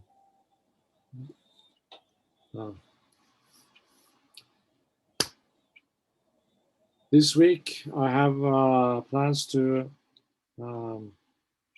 I have to make some landing pages. I've been pushing that away. You know, I don't want to. It's not a difficult task, but I'm just putting it away. I need to do that. I checked my views on and impressions on TikTok this afternoon. I passed 8,500 views on my videos. Not just from 2 weeks, but it's a bit slow on the follower side, but it's going up. So I just need to keep pushing content out on the platform. So I will do that consistently. If I have a break, 5 to 10 minutes at work, I make a video. So I'm trying to push out between 2 and 5 videos each day. Good. That is my goal. And I have seen, after watching what you have done, after watching Jonathan Montoya, Spencer Mitchell, and Rupi from the affiliate, yeah, how they do YouTube, and this kid, this 9-year-old kid, Matt Parr, which has done very well on YouTube as well. Just watching them and see what they do. I need to get on YouTube. I need to launch my channel and start posting videos on YouTube, definitely. So I have come to the conclusion that I will keep the activity going on Pinterest, Instagram, and Twitter, but I will not focus on them. I will focus on Facebook groups, YouTube, podcast, and TikTok, because it's easy to repurpose content on those platforms. Right. As we discussed earlier. So and I think YouTube is very tangible for me. I get the concept, and it's not that difficult to do. I think I have not set up my channel yet. I have it launched, but I haven't set up my profile or anything. But I think I will manage to launch the first video by the end of this week. Well, I'll be there. I'll check it out. Yeah. So it will be the topic will be introduction to affiliate marketing, how to do stuff. Just reflect what I'm doing on my journey. That is at least the first channel will be on that topic, and we'll see. I will launch a couple of other channels, but I haven't decided on what to put on those channels yet. Yeah, but I think maybe one of them will be mindset. Something within the mindset, which I will see. there's a lot you can do with mindset. You know, it's just Yeah. it's really an interesting topic, and it's so important because everything in life is mindset. Yeah. Everything in life is a story. Yeah. You So know, yeah. 7 billion different stories going on in the world right now. Everybody's got a Yeah. different story about this, and they got many different stories about the exact same thing. You know, and who knows? Maybe nobody's even touching on reality, but everybody's got their opinion, their view, their this or that, and you really gotta. I don't know. I just try to. And stories are stories. I look for empowering stories. I don't even care for myself. I don't even care if the story is true. If it's an empowering story and it helps me in some way, then I will accept it and use it to my Yeah. advantage. You Yeah. know, because to me, there's some things in life we're just never going to know, or may never know until after death. Well, you know, if there is anything after death, there's one. There's a good one. You know, Yeah. is there something after death, a life or not? And so I'm a spiritual person. I don't have any particular religion. I believe there's something, Yeah. and I believe we continue. And that I could be wrong, but I'm going to live with that story because it's better than the story of there's nothing. Then I would get a bit depressed because it's like, well, then what am I wasting my time for?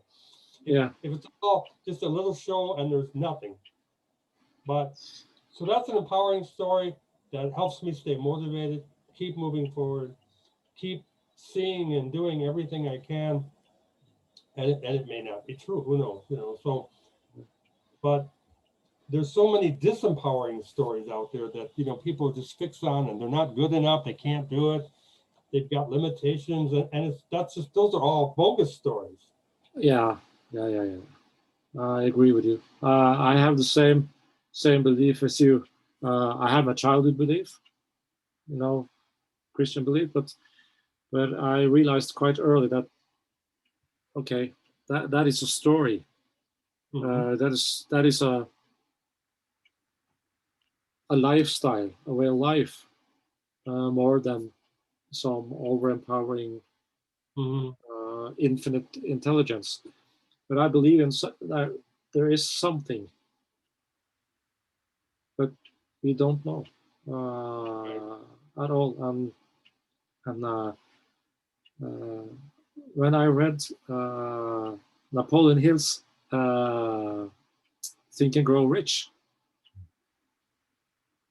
my belief got organized when he was started talking about an infinite intelligence, something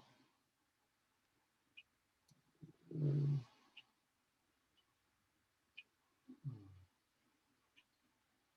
the universe, or what you call it, a common energy type of thing which you can tap into. Mm-hmm. That is what I believe in, and use that to your own benefit and the benefit of others. Is yeah, I like that way of thinking. Yeah. Think in a constructive and a positive way. That okay, this happened, but you cannot do anything about it. It's done. Right. In a way, surrender to it and then move on. Take the lesson, use the energy from that lesson in some way, but in a positive way, and get something out of it that you can use for a positive, yeah, to get something positive out of them. Yeah. It's Yeah. and, yeah, and I feel like we were talking about astronomy some minutes ago. Mm-hmm. I feel when I'm out watching the skies, I feel that I'm touching into that Mm. in infinite intelligence or infinite order, or you know what you call it, that energy, tapping into it, feeling it when you're out watching the skies. So It's but what you say there are so many stories in the world, so yeah, trying to tap into the stories, provide for the stories. Are they true, or if they're not true, okay. In a way that doesn't matter, but try to use them to something positive. Mhm. I agree.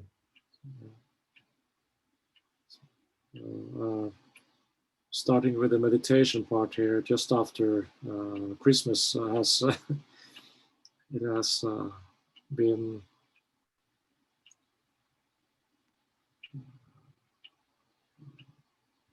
quite amazing,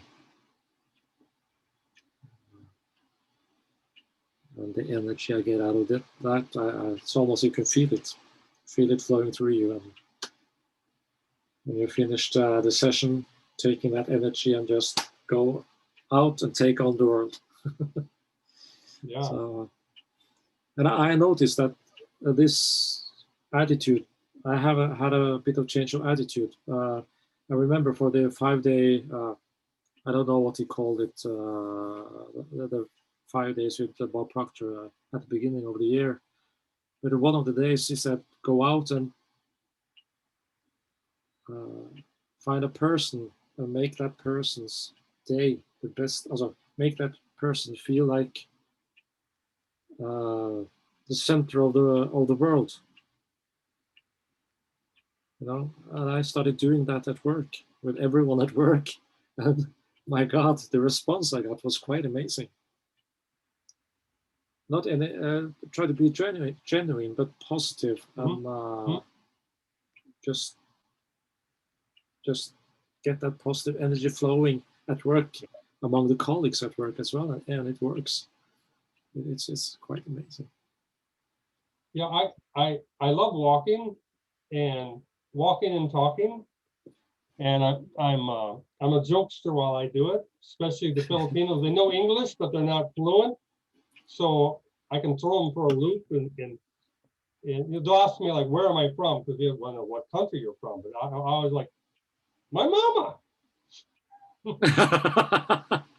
and they're like, did I ask him wrong, or they're confused at first.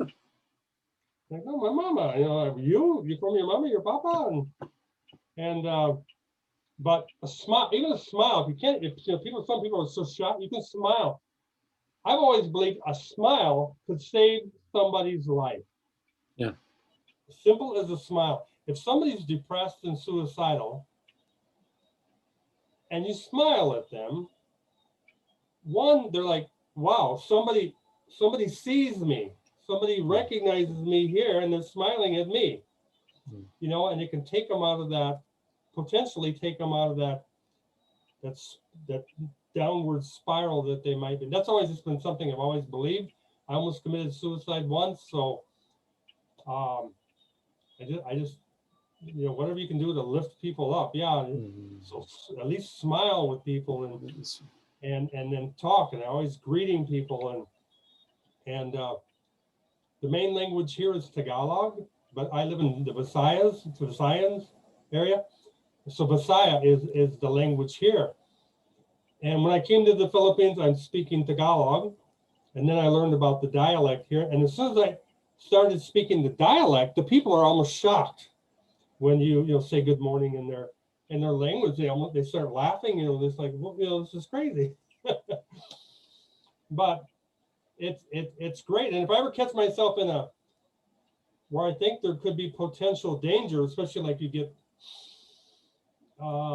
people drinking, and here they like to share, so sometimes they'll want me to offer me to drink, and I don't drink at all anymore. Did that in the service, that was enough. And but I find a humorous way to talk that I can't do that, no thanks, I'm sorry. But so they don't, because the pride here is strange, where they can take offense really easy. So I make it into something funny. you know, and usually I'll talk about, oh, if I get drinking, I won't be able to find my way home. And then I'll stagger out into the street, like, you know, like I'm drunk or something, you know, and then everybody laughs. And then I'm able to gracefully depart. Yeah, but humor, yeah, humor helps a lot. Just anywhere in the world, you know, that's it. The traveling, you see that, you experience that, you run into difficult situations at times where you've got to, you can feel the danger. You know, you're not in a good spot, and you got to find a way to get yourself out of that. Hopefully without violence. And I'm not I've never really been in any kind of a fight. I've always, you know, I've been hit, but I'd rather let them hit me a few times. And sometimes like this guy ain't fighting back, and it kind of like defuses them. So, well, that works. That's good. Mm-hmm. If I hit back, then we are just going to get throwing punches back and forth. Yeah.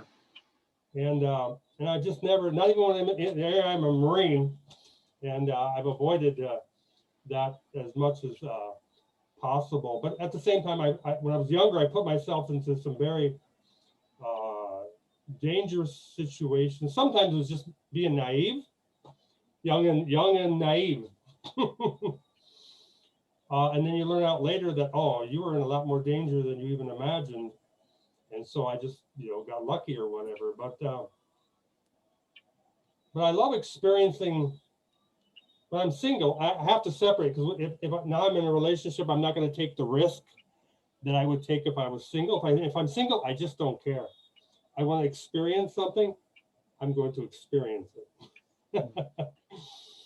But, you know, married, I've got responsibility and stuff, you know. Yeah. But the things I've learned to taking those risks and placing myself in not the best environment, you know, no safety net. And I even did it when I was in the Marines, and I had permission even. But they told me if I ever got in trouble, you know, they're going to hang me out to dry. So, you know, but I spent 2 years in Hawaii. 2 years I spent on my off time. I'd go down to Chinatown. It's the worst place you could be back then. It's improved since then, but you had your drug addicts, you had your prostitutes, you got your bars. It's just not a nice place to be for a nice person. But I went down there on my off time, and they had a bakery that was open to 1 a.m. and I'd buy boxes of donuts, and then I'd walk around and find a place to stand. And when the prostitutes would come by, I'd offer them a donut, you know, free. You know, here, free. Just have a conversation. And it took a few months to gain their trust, because nobody does nothing for free in Chinatown. So they're like, what's the catch? What's the gimmick? And but then you develop that relationship, and then they realize, hey, this is just a friendly guy. Maybe he's crazy, but he's okay. And then I'm able to find, you know, dig deeper into how did they get where they are, and you know, what motivated? Did they get forced in it? Some thought it was a great way to make money fast. There, get rich quick. If we just do this for a couple of years, we're going to have a lot of money. But they don't realize what's going to do to their mind.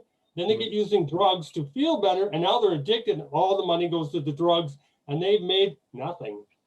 You know, and now they hate themselves and all this other crazy stuff. So what a world to experience and see. And yeah, that was a priceless education for me. And I went to Japan for 6 months. I came back. I went down there and I found out this one girl. She was 18, and she was a prostitute. Why, I really don't know why she got involved with that, but she was beaten, raped, and drugged, overdosed, died. Whew, I still get emotional talking about it. While I was gone, you know, I found out from one of her friends, and You know what? That's my only regret in life that I have is that one girl. It's like, what could I maybe have done differently? Maybe I could have, tried anything, because it's so senseless, to die like that. Yeah. For anybody Yeah. young to die, period. Yeah. And because they're just people. I know some people make them up, oh, they're terrible, they're evil people. No, they're just people. We're all just people. Life, circumstances, stories takes us where it takes us. And sometimes the people might be forced and it might be very bad and they don't know how to get out of it. But that's a story too. And so I quit. I couldn't, and it's fortunate it was near my time, end of the time I was going to be in Hawaii. I couldn't do it anymore because all I'm thinking about is her when I'm down there, and it was just overwhelming. So that's it. Even now, it emotionally impacts me. Of course. But I'm more compassionate. I was bullied when I was young, and to me, that they gave me the gift of compassion. I'm never going to do that to somebody else because I know what it did to me and how it traumatized me and how it affected my no self-esteem. And you just feel like you're worthless, and that's what eventually almost led to my suicide. And but yeah, it's just those kinds of experiences.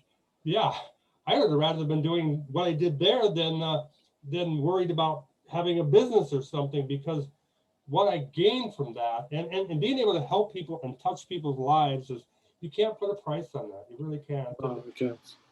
Yeah, and though I've never really, became a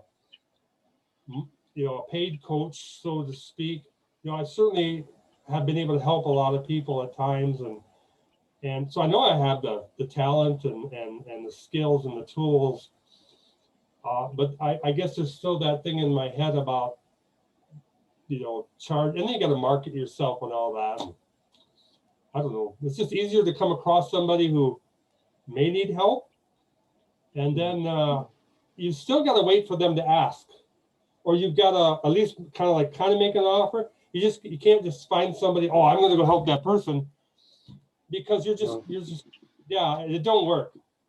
And I did that with somebody on Facebook recently. I just really felt bad for the guy, and found him on Facebook and became his friend, and we chatted since then. I just had to kind of not even really be on that topic and just talk and become more friends. And maybe a couple of years from now, maybe he'll be like, hey, you offered me this or something. Could we talk about it now? I'm open to listening to that, because you can't force it. And I should have known that. That's right. And but because I tried that with my dad. My dad was an alcoholic. That was one reason we kind of would conflict at times and bump heads and stuff. And when I got out of the Marines, I thought, I'm going to go back and I'm going to get Dad to quit drinking. I know I can do that. I'm a tough guy now. and I understood, I still believe I understand today why he was drinking. So with that, I thought, oh, I can go and deal with it. But I didn't have the tools. Now I have the tools. Of course, he's dead, but I have the tools today that I didn't have way back then. And maybe it wouldn't matter, but I wish I would have had the tools, at the time. But so, yeah, 6 months of trying to get him to quit, 6 months with his veiled death threats that he's going to, take care of me. And anyway, so it was, yeah, that's where life, where is it going to go? Yeah, that's right. But yeah, but I certainly sympathize with my dad and have a lot of compassion for him. And I don't think I could have, I said he was an alcoholic, and he did everything 100%, 110%, because he was dealing with nightmares in his head. And that's the only way he could try to deal with it, was to put himself, push everything he did. And that's why he would push us hard, because it's just go, go, go. And then same with the drinking, gotta drink it. And but I really, I feel sorry for him that somebody has to And of course, he's not the only one. And it happened during World War II. It's just the trauma of war. Mm. And many other people in the world are affected with that, unfortunately.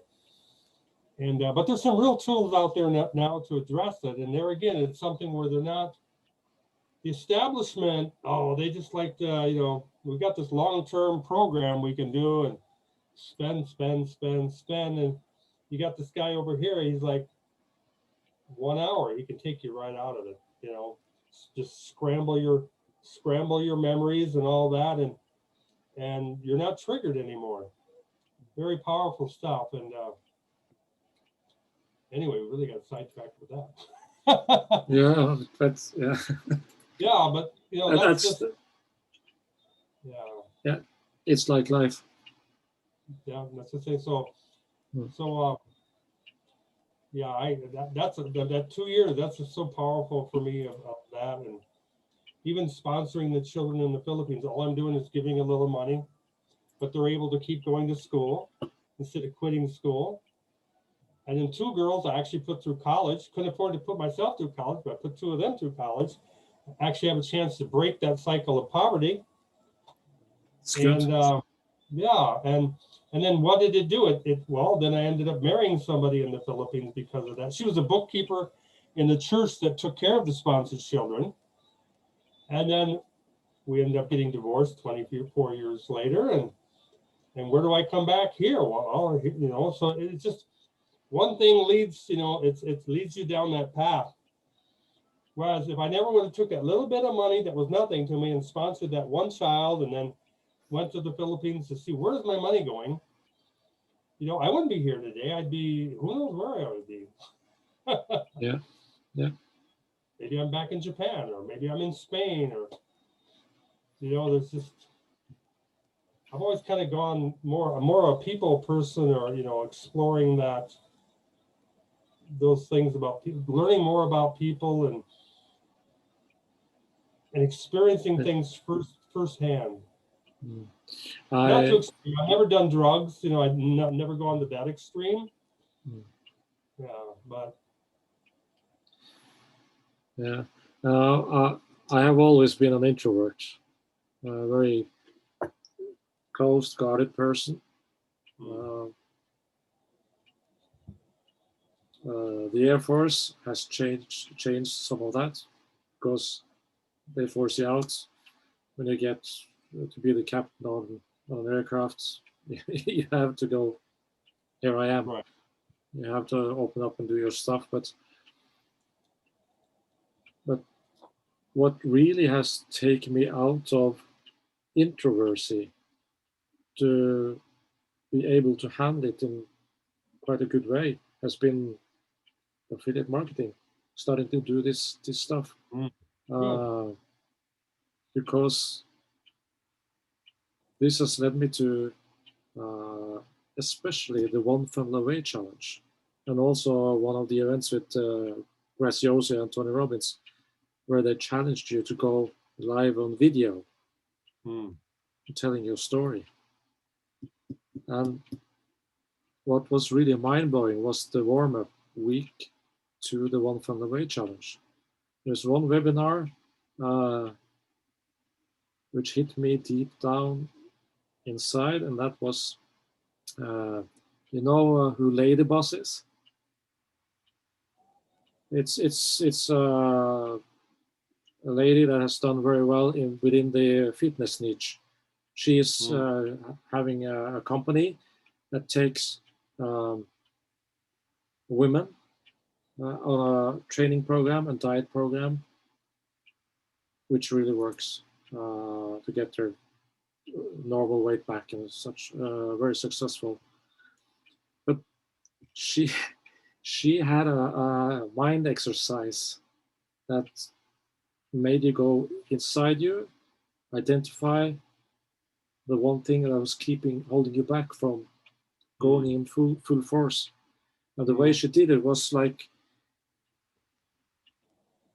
when you did that, it was like she said, reach deep inside. There was more to it, and grab it.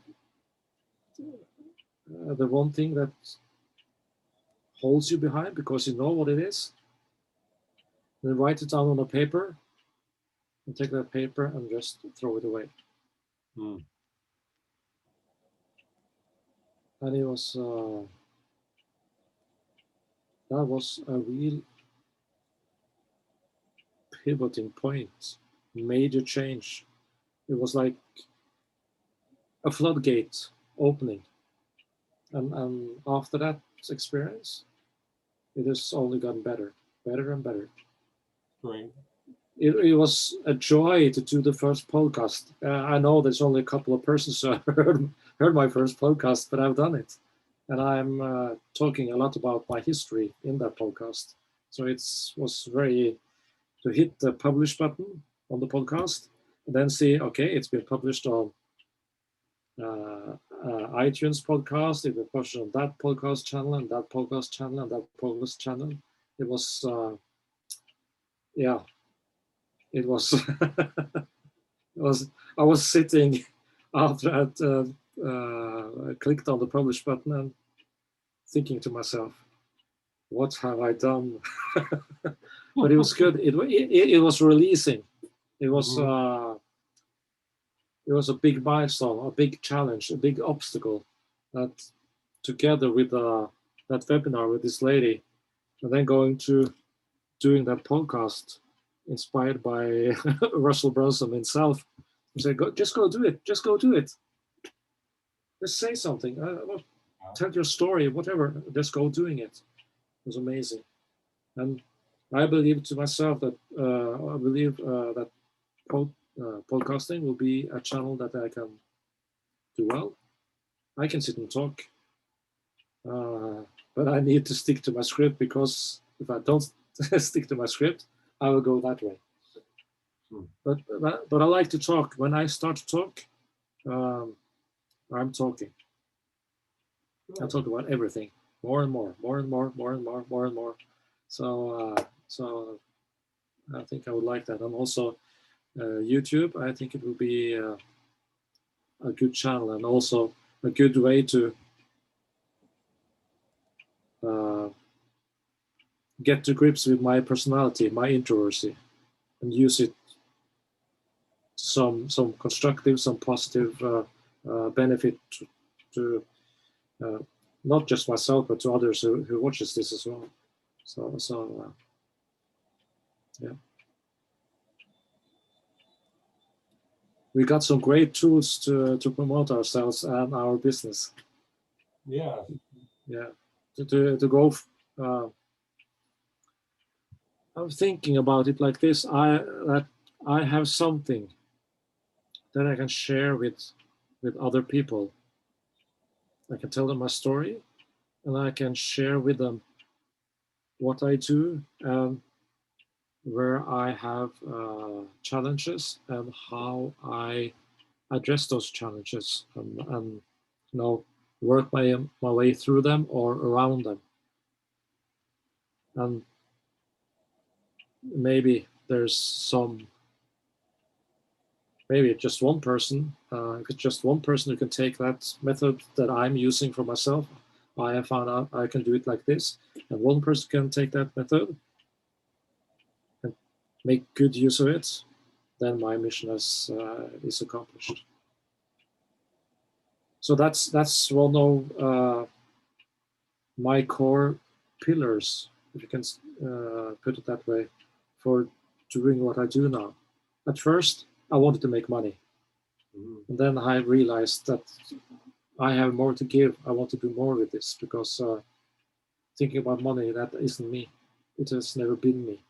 Of course, I want to be financial free, reach financial freedom as everybody does. But when I reach that point as well, then I can take that and help other people as well to achieve the same thing if they want to. Financial freedom, getting to grips with themselves, and handling their introversy, or if you have other inclinations with your personalities. I believe this. That is one of my core pillars. I want to help people with what I do, and I want to share what I do, so others can benefit from it. That's nothing more difficult, or no more secrets to it than that.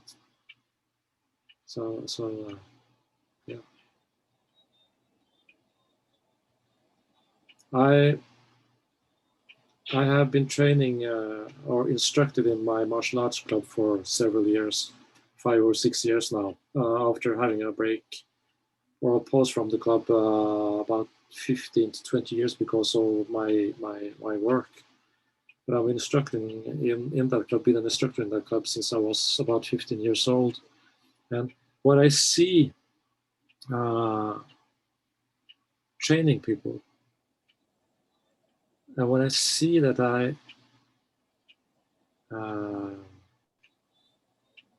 manage to reach them, to touch them, and to show them that I have understood, or that I see what their pain points, where they are struggling. And I see that I am able to address that, and I see that they are succeeding in what I try to convey to them, and that I see that they take what I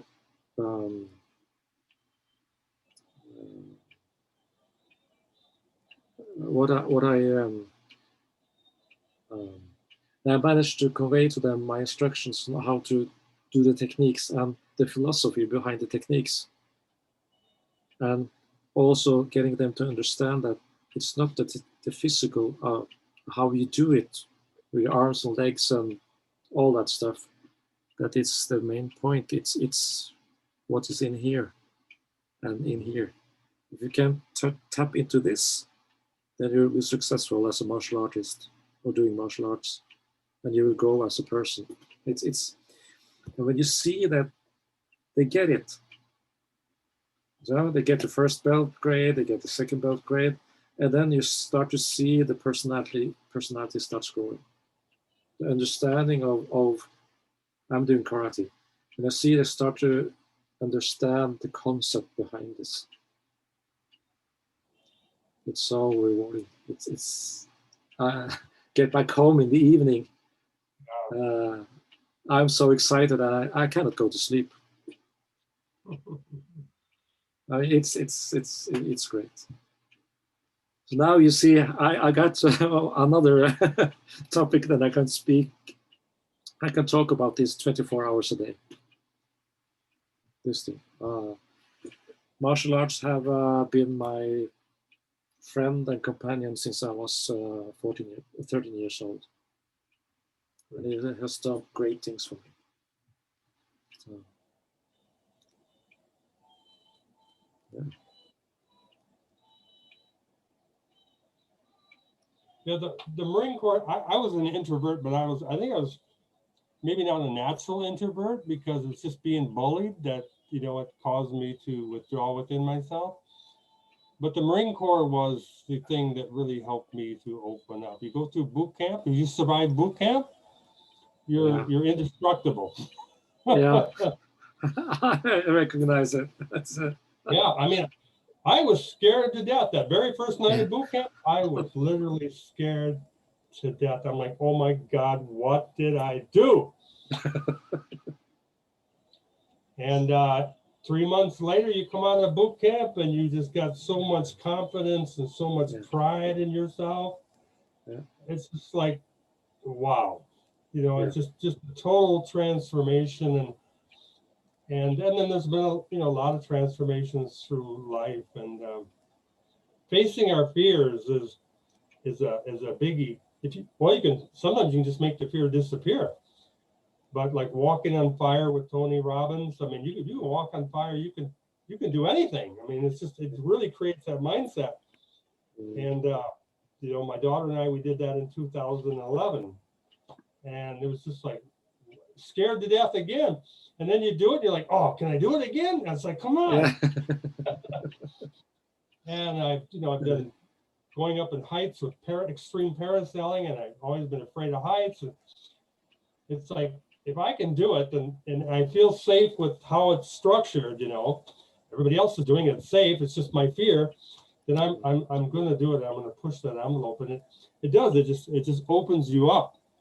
Yes, and it there's does. so much more that you can do, and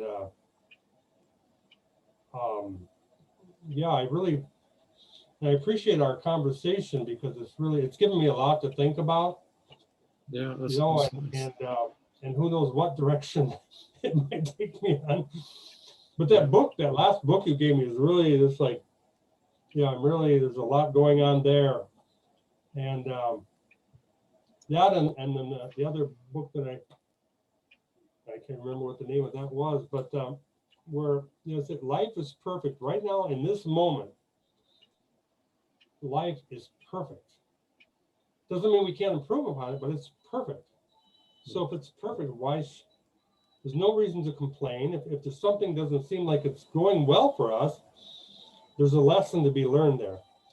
And, you know, sometimes my wife and I, we kind of like clash, and sometimes it's language, because she's not fluent in English, so it could be a misunderstanding, could be whatever.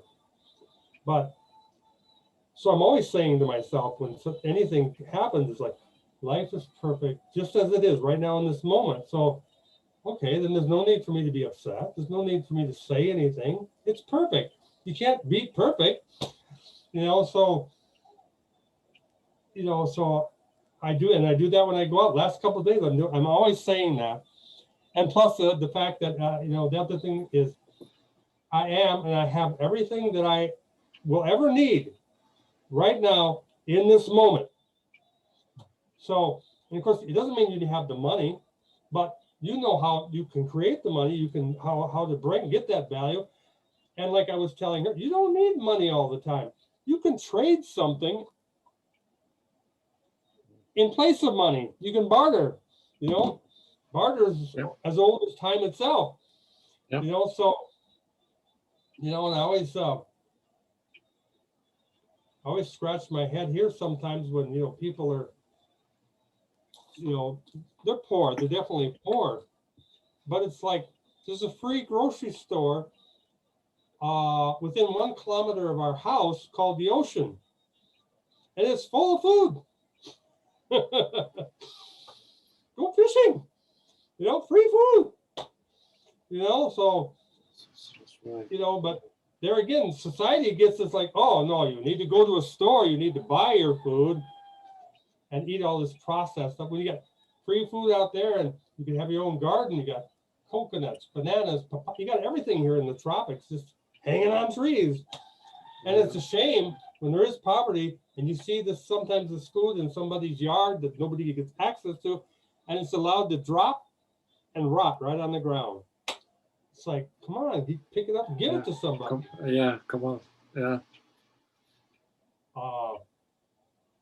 But there again, their mindset and learning, and anyway, it's been an amazing journey up to this point, and I hope to have many more years to come, and yeah, I think this year is going to be really, really good financially, but I think I'm going to, as a person, I'm just going to grow tremendously as well. So, and it's going to be interesting. I have the same impression regarding what I'm feeling. There was a change when the year turned into 2021, and I know that the year is going to be great. In total, it will be great.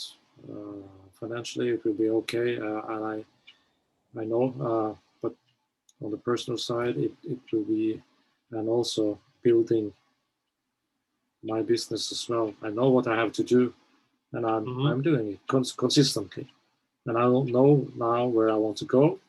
The book that I recommended to you has opened a new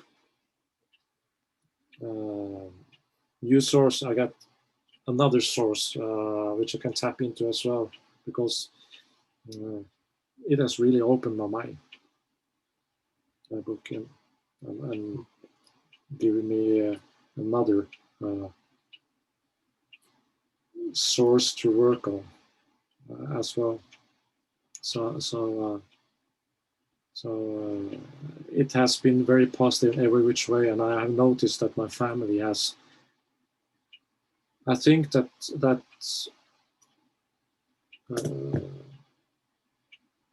my frequency or my behavior, how I look, how I do things, has changed, because it seems like it is. If you call it in English, it mirrors back on them. So that's very good, and I have a very good feeling for the year. I have. It feels like I'm in the right place at the right time.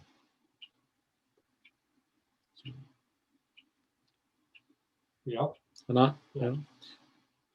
And I can actually, if I want to, I can retire in a little bit less than 2 years. I can retire.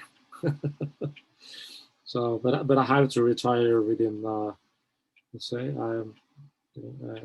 in 5 years' time, I have to retire. So that is what I'm aiming for.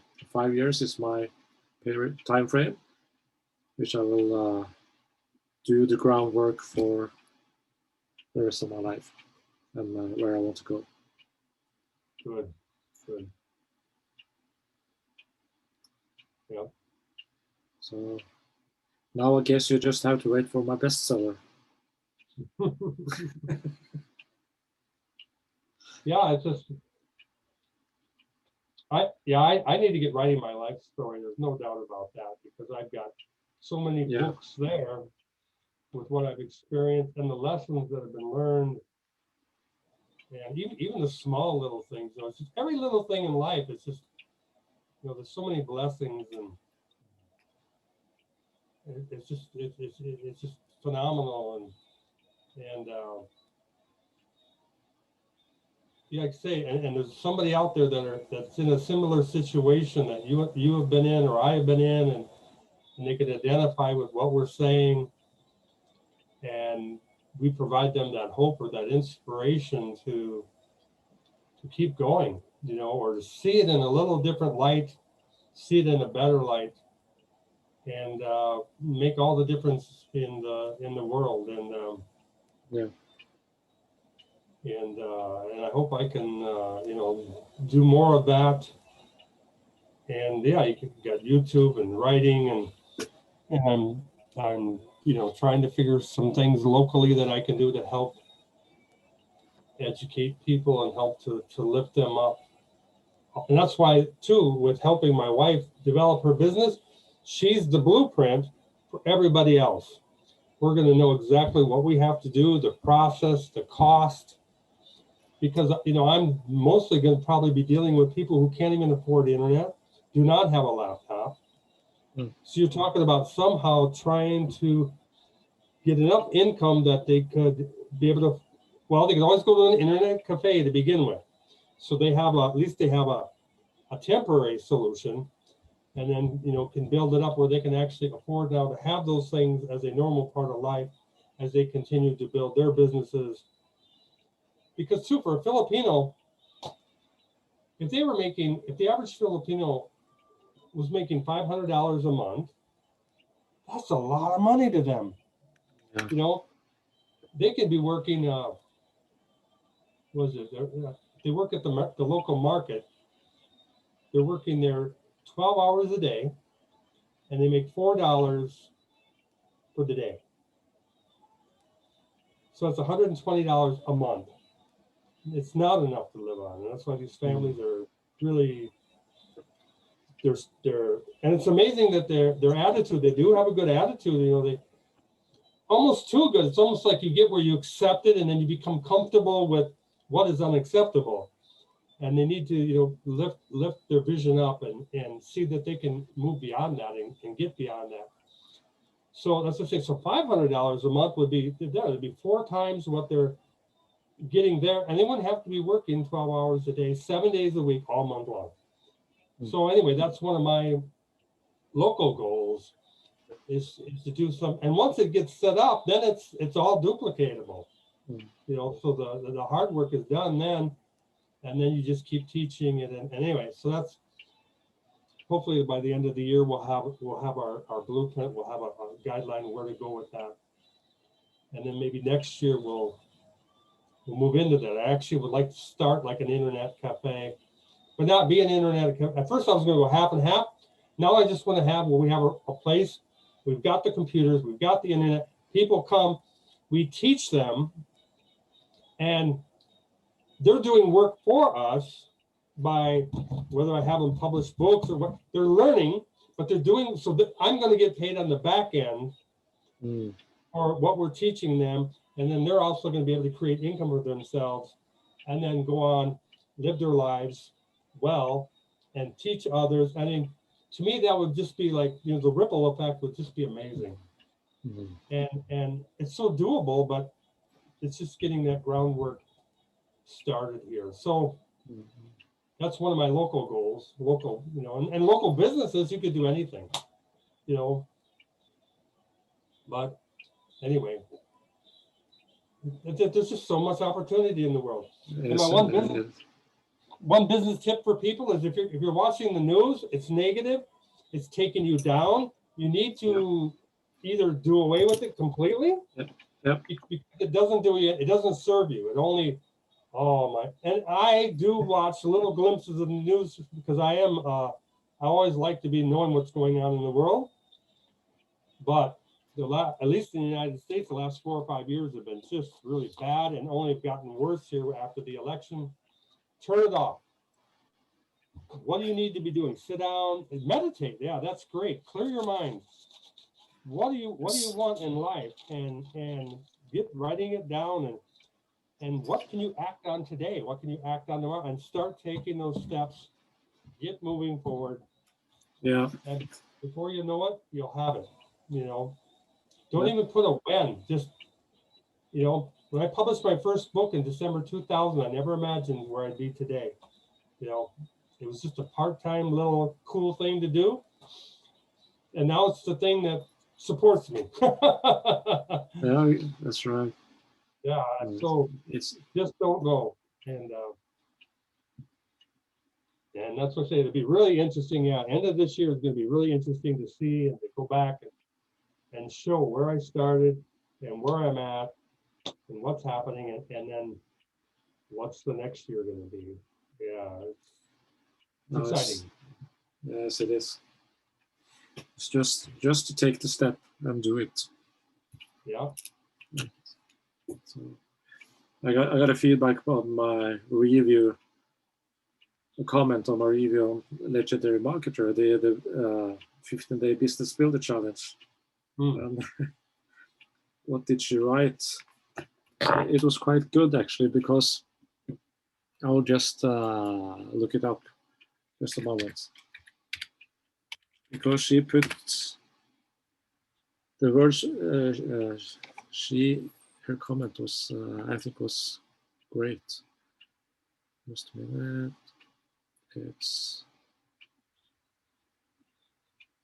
the last one.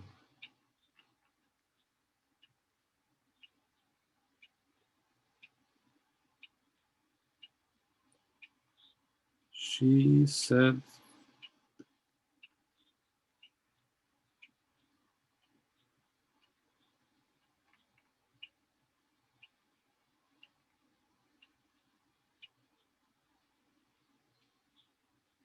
yeah, she said that, thank you for providing a useful and informative review. Very good job. It's not the first time I read about Legendary Marketer, but every time my intuition stopped me from taking the plunge. The way you presented the review, the aspects within the platform are very similar to another platform that I was on for a while, and I decided to give it up so as not to waste my time. And then she says, I think that no matter how many reviews I read from the platform's affiliates, none will be more conclusive than the one I would personally do trying the platform, right? What do you think? It's very, very well written. Mhm. So I think there it is. It's when you look at it, it's only $7. So why not take the plunge and see what it is? But then again, she might not have the opportunity to use those $7. I don't know. Mhm.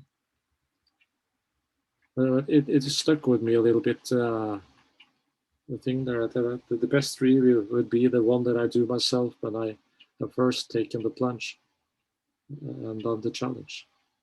Mhm. So, and that is the core of affiliate marketing as well. You need to know the product you're promoting. Right.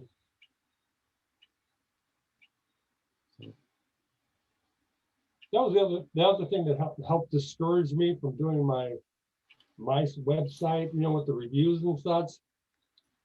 I know some people, they do reviews and they've never actually had the product. They just read 20, 30 other reviews and kind of pick out of there. And I always like to be transparent. And I always like to be honest, and I can't be honest if I've never used the product, Oh, that's because right. there's plenty of fake reviews out there, and I don't want to grab something that was fake and then present that as, oh, that's reality when it's not. So yeah. So, but anyway, but yeah, it's all part of the journey. It is. So Okay. That was a long session. yeah, 2 hours and 40 minutes so far.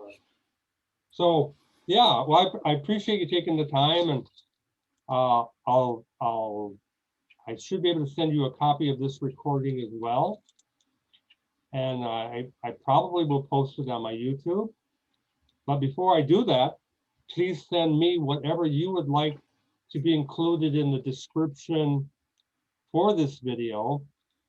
If you got something you want to promote, you just want your social media, whatever you want to put on there, your social media link, and I will put them in there right away so people could contact you if they want to reach out to you, whatever, because I want this to be a win-win for everyone, the people I interviewed, the people who are listening, and that's the best way, I think, to do that. Yeah, I appreciate it. I will send you. Yeah, and I know my YouTube channel is small right now, but it's gonna, hopefully, it's gonna keep growing. And you see that when people show their results over time, Yeah, what might be little now, you get another 1,000 subscribers, and all of a sudden you got people looking at these older videos, or they still showing up in search results. yeah, And boom, yeah. That's what this young guy said as well. This 9-year-old guy. I did this free webinar yesterday, and you said that I grew my channel.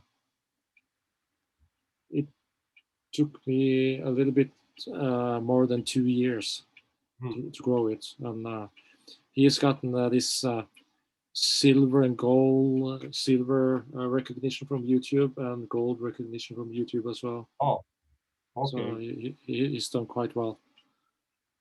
So, but he said it's taken me a little bit more than 2 years to get there. Yeah, it's just keep moving forward. Yeah. So I've almost done my banners ready for the channel. Nothing fancy, but I need to do it during my breaks at work. So I just have a little bit trouble getting the right color on the background. Oh, I'm trying to get my brand's color on the background, but I think I've done something wrong in Canva. But I'm not able to change the colors, and maybe have to redo it, or I'll just publish it, upload it as it is, and then change it afterwards. Yeah, you can always change. Yeah. You know, I've gone through my descriptions on YouTube and I've changed them different times. I've removed stuff I decided I didn't like, and you know, but even my first YouTube videos are very raw, very. I didn't even shave for it. I got my beard, and but I didn't. I did it purposely to show people Yeah. they don't need to be perfect to get started. Just do it. Have you there's a lady called Rachel Peterson. Do you know her? The Mrs. Peterson, I think she's called. It's quite interesting. She's quite famous on the social media channels about YouTube, TikTok, etc. But she is also doing the same thing.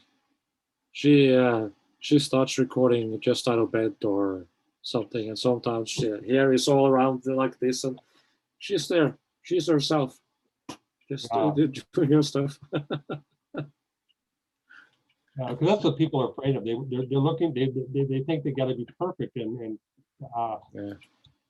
Yeah. they don't. You know, just taking that action, it does something inside you that keeps you moving forward. If you don't take action, you just created a wall. You just started to build a wall, and you're never going to move beyond it. So You disappeared from my screen here. I have YouTube here. You suddenly disappeared. oh, Where is it? I'm over No, here. it's yeah. I'm trying to find your channel here at YouTube. It's oh, what? so Okay. but we'll have to do this again sometime, and I'll try to be a little more maybe organized. Or I did have a list of questions which I don't even think we got to, but Oh, okay. but not. But it's not important either. You know, it's just there again. It's my first one interviewing someone, so it's just get out there and do it. And again, I've learned a lot from both. I actually learned a lot from even my conversation, but I learned a lot from your conversation, and it's got me thinking about things, and that's all part of it, all part of moving forward, and you know, making those adjustments to get where you finally want to go. So the thing is, we've never been where we're going to go, so it's really hard for us to say I want to be there, but I don't know exactly where there is because I've never been there, and so that's why you know. It may not be the place you want to go, so then we got to come over this way, and That's right. And sometimes we may move past where we want to go, and then like, well, wait a minute, I really did like that. Let's get back there, and that's where I'm going to settle in, and that's where I feel closest to being home. So, you know, and yeah, it's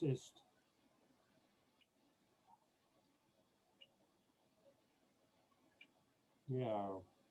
I think well, I even decided a few days ago to not focus so much on the affiliate market. I mean, I got my links in my description on YouTube, but that's it, more provide that educational content, the value content, not focus on the money, work towards getting up to the 1,000 subscribers and the 4,000 hours view time. Put my focus there more on the money, because I think we get distracted by focusing on the money so much. Yes, I agree with you. It's a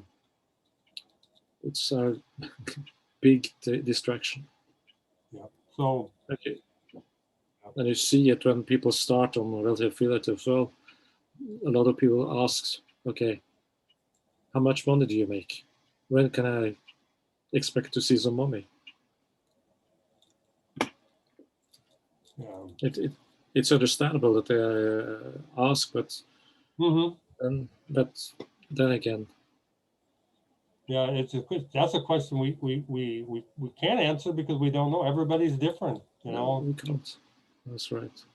You know, I feel sometimes a little awkward on Wealthy Affiliate because I was already paying $74 a month to host my websites on Weebly. So $49, I'm already saving money. I'm already ahead of the game. My very first month, and then my very first month, I had my first referral. Now I'm making money. You know, so but that's not normal. But I do try to encourage people, even if they're selling products, try to get a couple people in as referrals. Now it's paid for. The pressure's off, Yeah.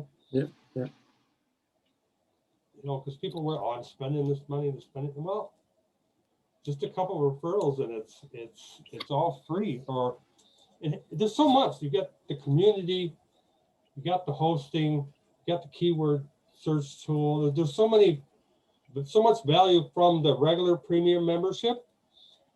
And Yes. you know, Yeah, I went back to the premium membership. Oh, you did try the premium plus? Yeah, I had it until I needed to pay for it or go back to the premium. And the only difference is the premium plus classes, but the content in those classes I can get elsewhere for free. The same thing, and I don't see any difference in the performance of the website or anything by using the premium subscription. The premium plus to me was for me, it was a negative experience. I didn't try it, but it's a negative experience for me. It's like, you know, you're going to do these special classes and you want me to pay more just to get those special classes. You know, it's basically that. It's the essence of it. Yeah.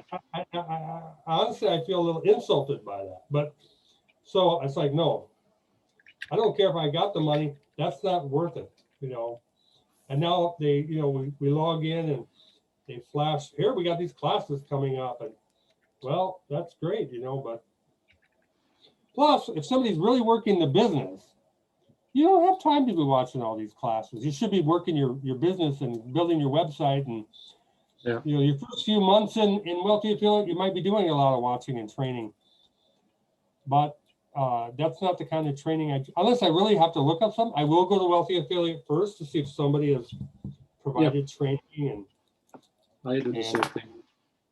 And if it's the higher price stuff, well, then I just got to go elsewhere for it. So anyway, but that's their prerogative to provide that extra service. So, but yeah, it kind of put me off a little bit. yeah,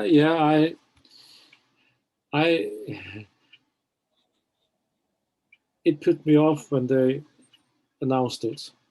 I was thinking, are you serious?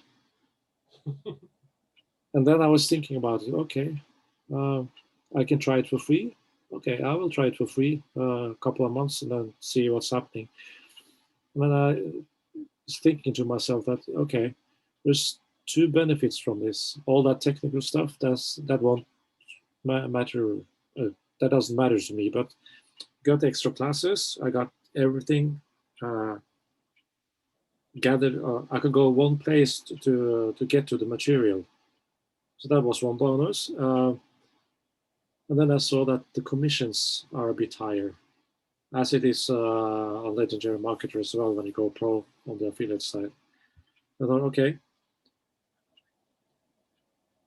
if you are getting referrals, and that this is a no-brainer. But do I really have to? The concept of wealthy affiliate, it don't resonate with the core that Kyle and Carson are trying to convey, what they intend with the platform. So they say one thing, but then they are quite, cynical in launching another membership level when I don't think they really need to do it. So I don't care. Yeah. Or they could have, or they could have packaged it differently. Yeah. They could have. Because it looks like an upgrade, but it's just anyway. come watch this YouTube video, I think I'm not going to say too much more. Too much censorship anymore. I better be quiet. Oh yeah, it's just yeah. Anyway, and that's another good thing for that's a good point for people to understand. There probably is no platform out there that is perfect. I've never run into a perfect platform. No, it's not. Wealthy Affiliate, Legendary Marketer, any of them, or any of the gurus, none of them are perfect. No, they're not. You know, they've got some great points. They're doing some good things, but there's some things they're not doing so good. So yeah, I'm writing a blog post on Wealthy Affiliate at the moment. I'm going to publish it on my website as well. And I'm quite pissed off and got enough of webinars being published by gurus promising you to show that and that and that. And then 20 minutes is, you know, how to do stuff. And then you don't get the whole thing. And then you have 45 minutes of sales pitch. yeah. Yeah. That is what I call disrespectful to the people who attend the webinar and take time to attend it. You see it everywhere, and it's more and more, it's done more and more like that, and I don't like it. Yeah. Yeah, when you're looking at this stuff a lot, it stands out. All the stuff they're doing. And especially there, you know, they get flashing the money in the cars and the houses.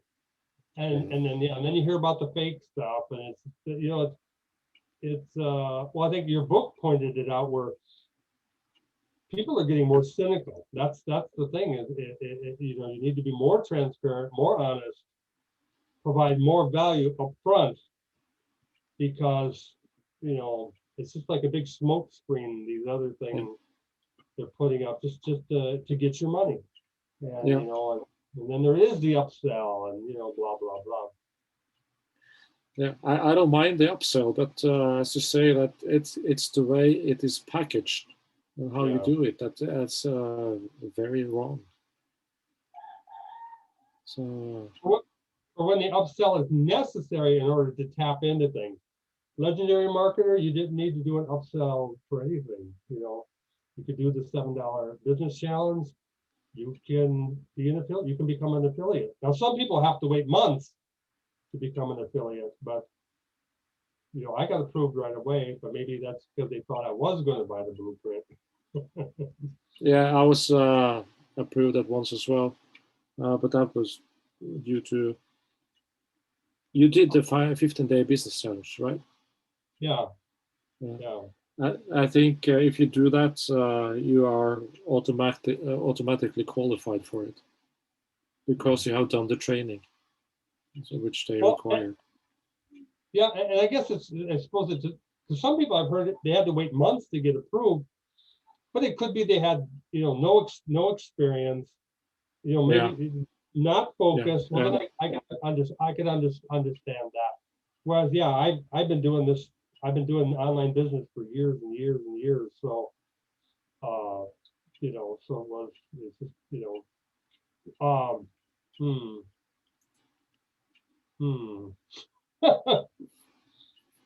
So I think I'm gonna have to put it out. When I go, I thought of something. I don't want to say it online because everybody's gonna hear me say it. So I'm So I'll make it more generic. Some affiliate programs, the best affiliate programs, in my opinion, are those that are absolutely free. You don't have to pay anything, but you can promote the product, you can promote the material, and you get paid on it. There are affiliate programs where they expect you to, well, sometimes it's a one-time buy-in, and sometimes it's a monthly, you keep paying for the opportunity to be an affiliate, and where they may offer some great things, those are starting to rub me the wrong way. That's all I will say without identifying anybody. You know, you shouldn't have to be paying. that goes back to being a model for they're just like taking. Yeah, I Yeah, agree with you. It's So anyway, yeah, I almost well, I don't think I almost joined MOB. I don't know. Have you ever heard of MOB? Maybe um, not because you MOBE. yeah, I Because heard of it, but I don't know what it is. yeah, they were already out of business when you got looking at affiliate marketing. They went out of business because the FTC in the United States shut them down. They went Yeah, in that's and right. Yeah, I read about it just recently, actually. I belonged to MOB a year before they went out of business, and it was only like $19 a month for the thing I was to get involved. They had a like the 15-day business challenge, and they had upsells. They had very expensive upsells, up to like $50,000, and Wow. and they were high pressure sales. You know, they're really pushing for you to buy. I did have a great business advisor at the time, and he pushy but not too pushy. And but the thing in my mind when they after they got and then I ended up told myself, well, I'm gonna stop for a while. I need to save up the money to come back to be able to purchase. When I get the money, I'll come back. And then when I came back, they were shut down. So I saved myself a lot of grief, especially if I would have just joined paid and then all of a sudden they got shut down. But to me, it was like, it's a person's choice. Who can twist your arm and really make you spend? You're still making that decision to spend that money yourself. You got nobody to blame but yourself, I know people can be persuaded with psychology and all of that, but it's a personal choice. And so I didn't feel that was much of a reason to shut them down, but there were other things I guess they apparently did that I didn't see that, yeah, probably wasn't so good, or they were not forthcoming on refunding people. You had that so much time to get refunded. Well, okay. that you should honor that. That's not good.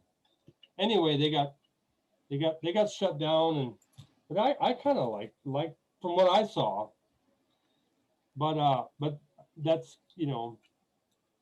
it's a good lesson to learn too, because that's it. There are rules out there that companies are supposed to abide by, and they really stretched the margin there.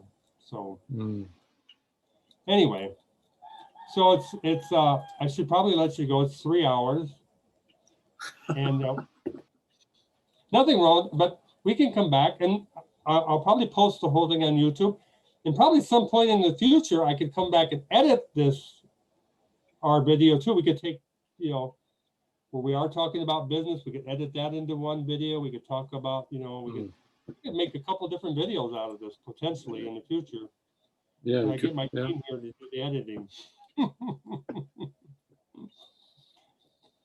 But anyway, so yeah, so I wish you well in everything that you're doing and going forward. And I appreciate the you've given me feedback. You've been you belong to a couple of my Facebook groups, and we've chatted a bit, and I appreciate all of that friendship or working together, and it means a lot. It means a lot to me.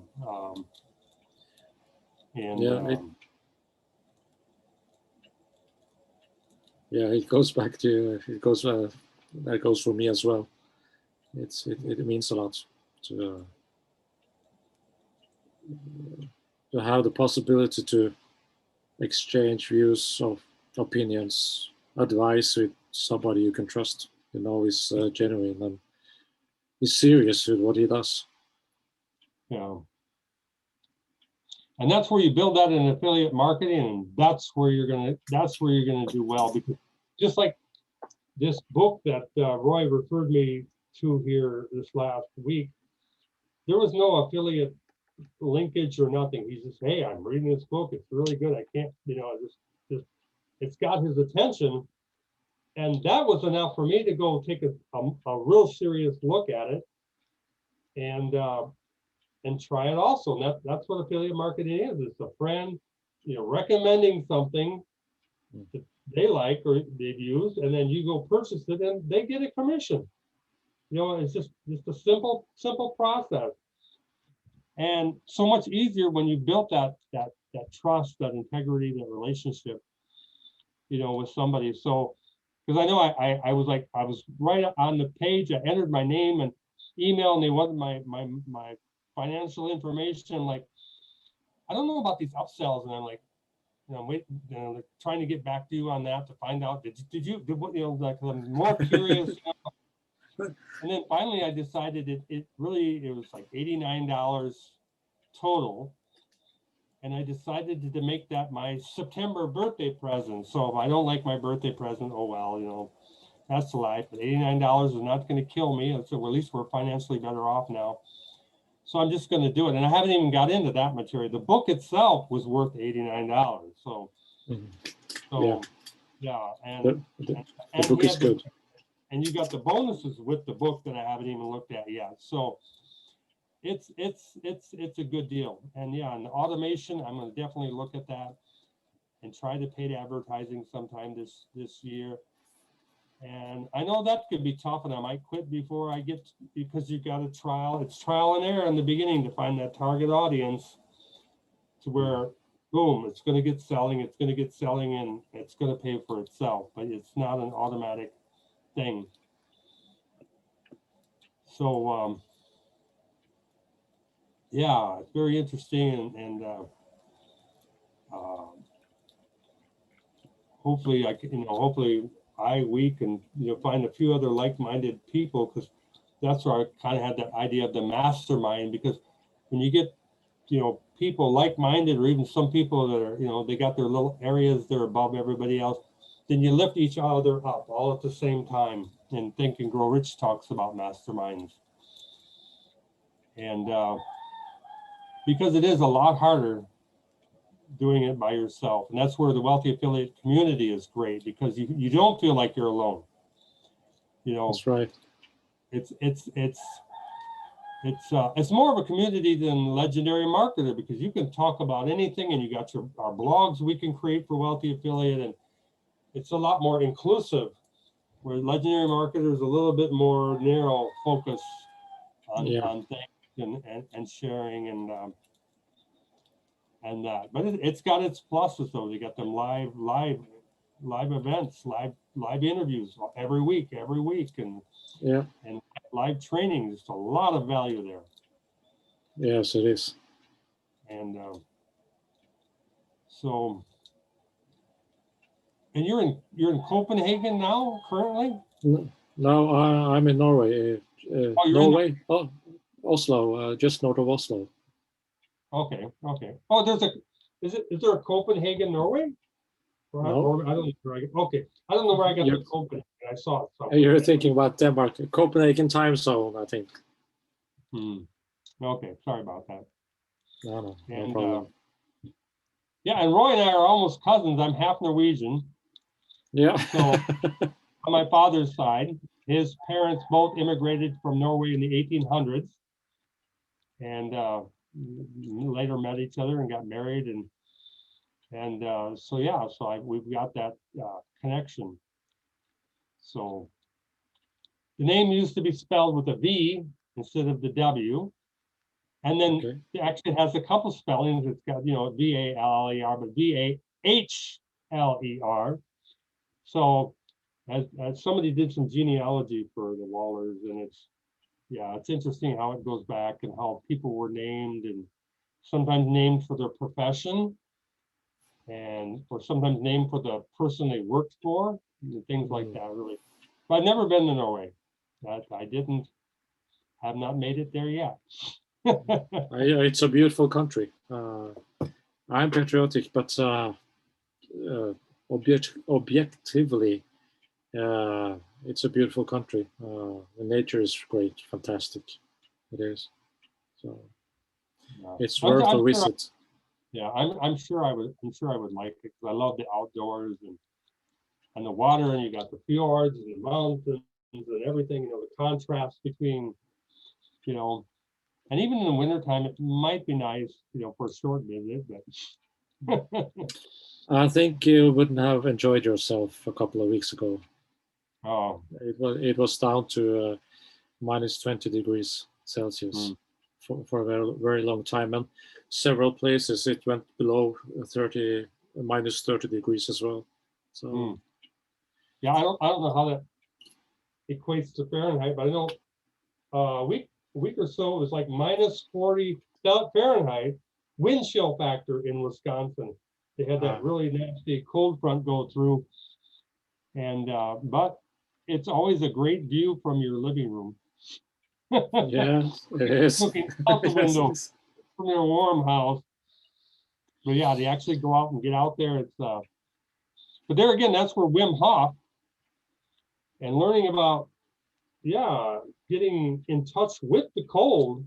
It's not the enemy that that it can be, whatever.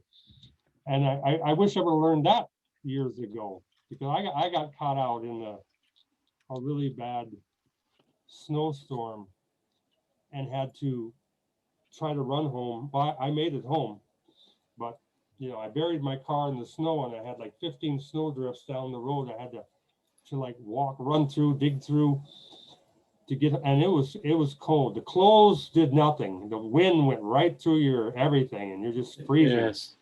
Yeah. And three people actually died that night in Wisconsin because of that storm. And they were actually, I think they were even closer to their home than I was. But anyway, I made it. And we had a lot of neighbors, and I was prepared. It was 5 in the morning or something like that. I was prepared to bang on somebody's door if I thought I was too cold. I was getting numb. I was going to bang on somebody's door and wake them up, let me in. Yeah. But I made it, and and then you hear about 3 people dying. You're like, oh, that was pretty stupid of me to do that. But especially, I buried it in one snowdrift and had 15 bigger snowdrifts after that. I wasn't going to get home with the car. I was, and then I had to pay money to have it dug out. Anyway, young and stupid. But you survived through it. Yeah. Lesson learned. Another lesson learned. Yeah, and then Wim Hof gives a different perspective to that. So it's like, that would have been a good time to do a bunch of the breathing before I even got out of the car, and then proceed. So anyway, okay. Thanks a lot, Roy. If you have any final thoughts or anything, but send me, whenever you get time, send me the links to include with this.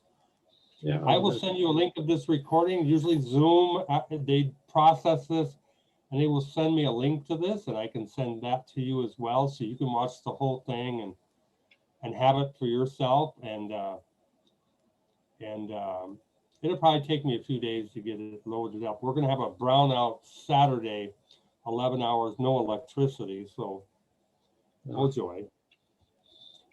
That's something I didn't count on when I came here, but it happens a lot.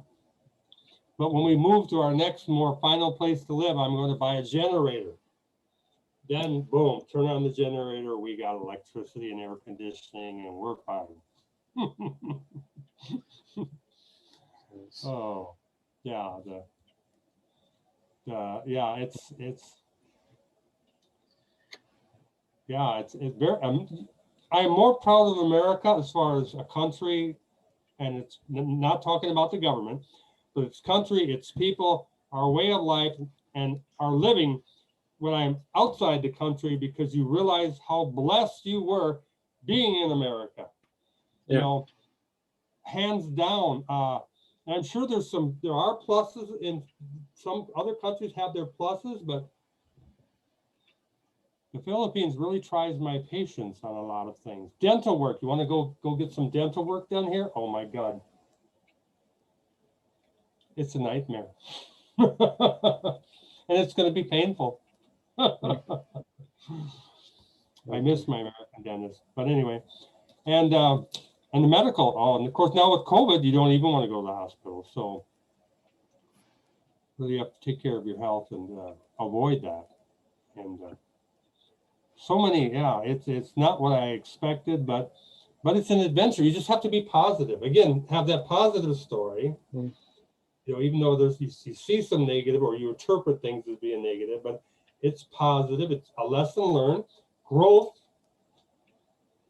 You know, but oh, and then there's things in America I miss, which I'm sure when you leave Norway, there's Norwegian things you miss, and and sun buckles. Do you know sun buckles? Sun buckles. Sun buckles. Yeah, sun buckles. Yeah. You know, a dessert. Nice. That was a favorite food that we ate when I was lefse. Lefse. So, yeah. Lefse. Yeah. Oh, Lefse, I love. yeah. Yeah. Sun buckles or lefse. That's good. That's good stuff. Yeah. I miss those things. Even I got to get the recipe from back home to be able to try to cook some of the krub. Have you eaten krub? K-R-U-P. Yeah, krumkake. With the blood? It's like a dumpling? Blood dumpling? No, not that one. No. Oh. I don't like it. It's not my favorite. I love that. Oh my, but I don't know where I would get the blood here. But yeah, there's just those things. And of course, then they go back to your childhood memories and things. So yeah, those were the days. Yeah. Good memories. Good memories. And then you realize the things that that you let slip by. There are so many questions, and there's something maybe with your children could maybe get some kind of an interest for or something. I don't know. I should mention it to my daughters. I have so many questions now that I didn't ask my dad, that I didn't ask my mom, things that stories that I didn't hear about. And now it's too late. They're gone. You know, now I have just more questions. You know, so yeah, you think you have forever, and then the time is gone. Yeah, that's right. But yeah, there's a lot of things I'd like to ask my dad. So yeah, I'm thinking about it now because my dad turns 84 this summer. Oh, so he's starting to get he's starting to get up there in regarding age, but he's in good shape. He is, and what is very nice, he enjoys to write. So he writes his story, which he remembers, and he writes them on Facebook, on his Facebook account. Excellent. So I go into that account on a regular basis and back it up. Excellent. That's great. Yeah. So what I'm thinking is that we should take all that material, get it organized, and written down in a book. Actually, you could do an ebook. You can do a book and an ebook. Yeah, because then we will have something for our next generations. Yeah.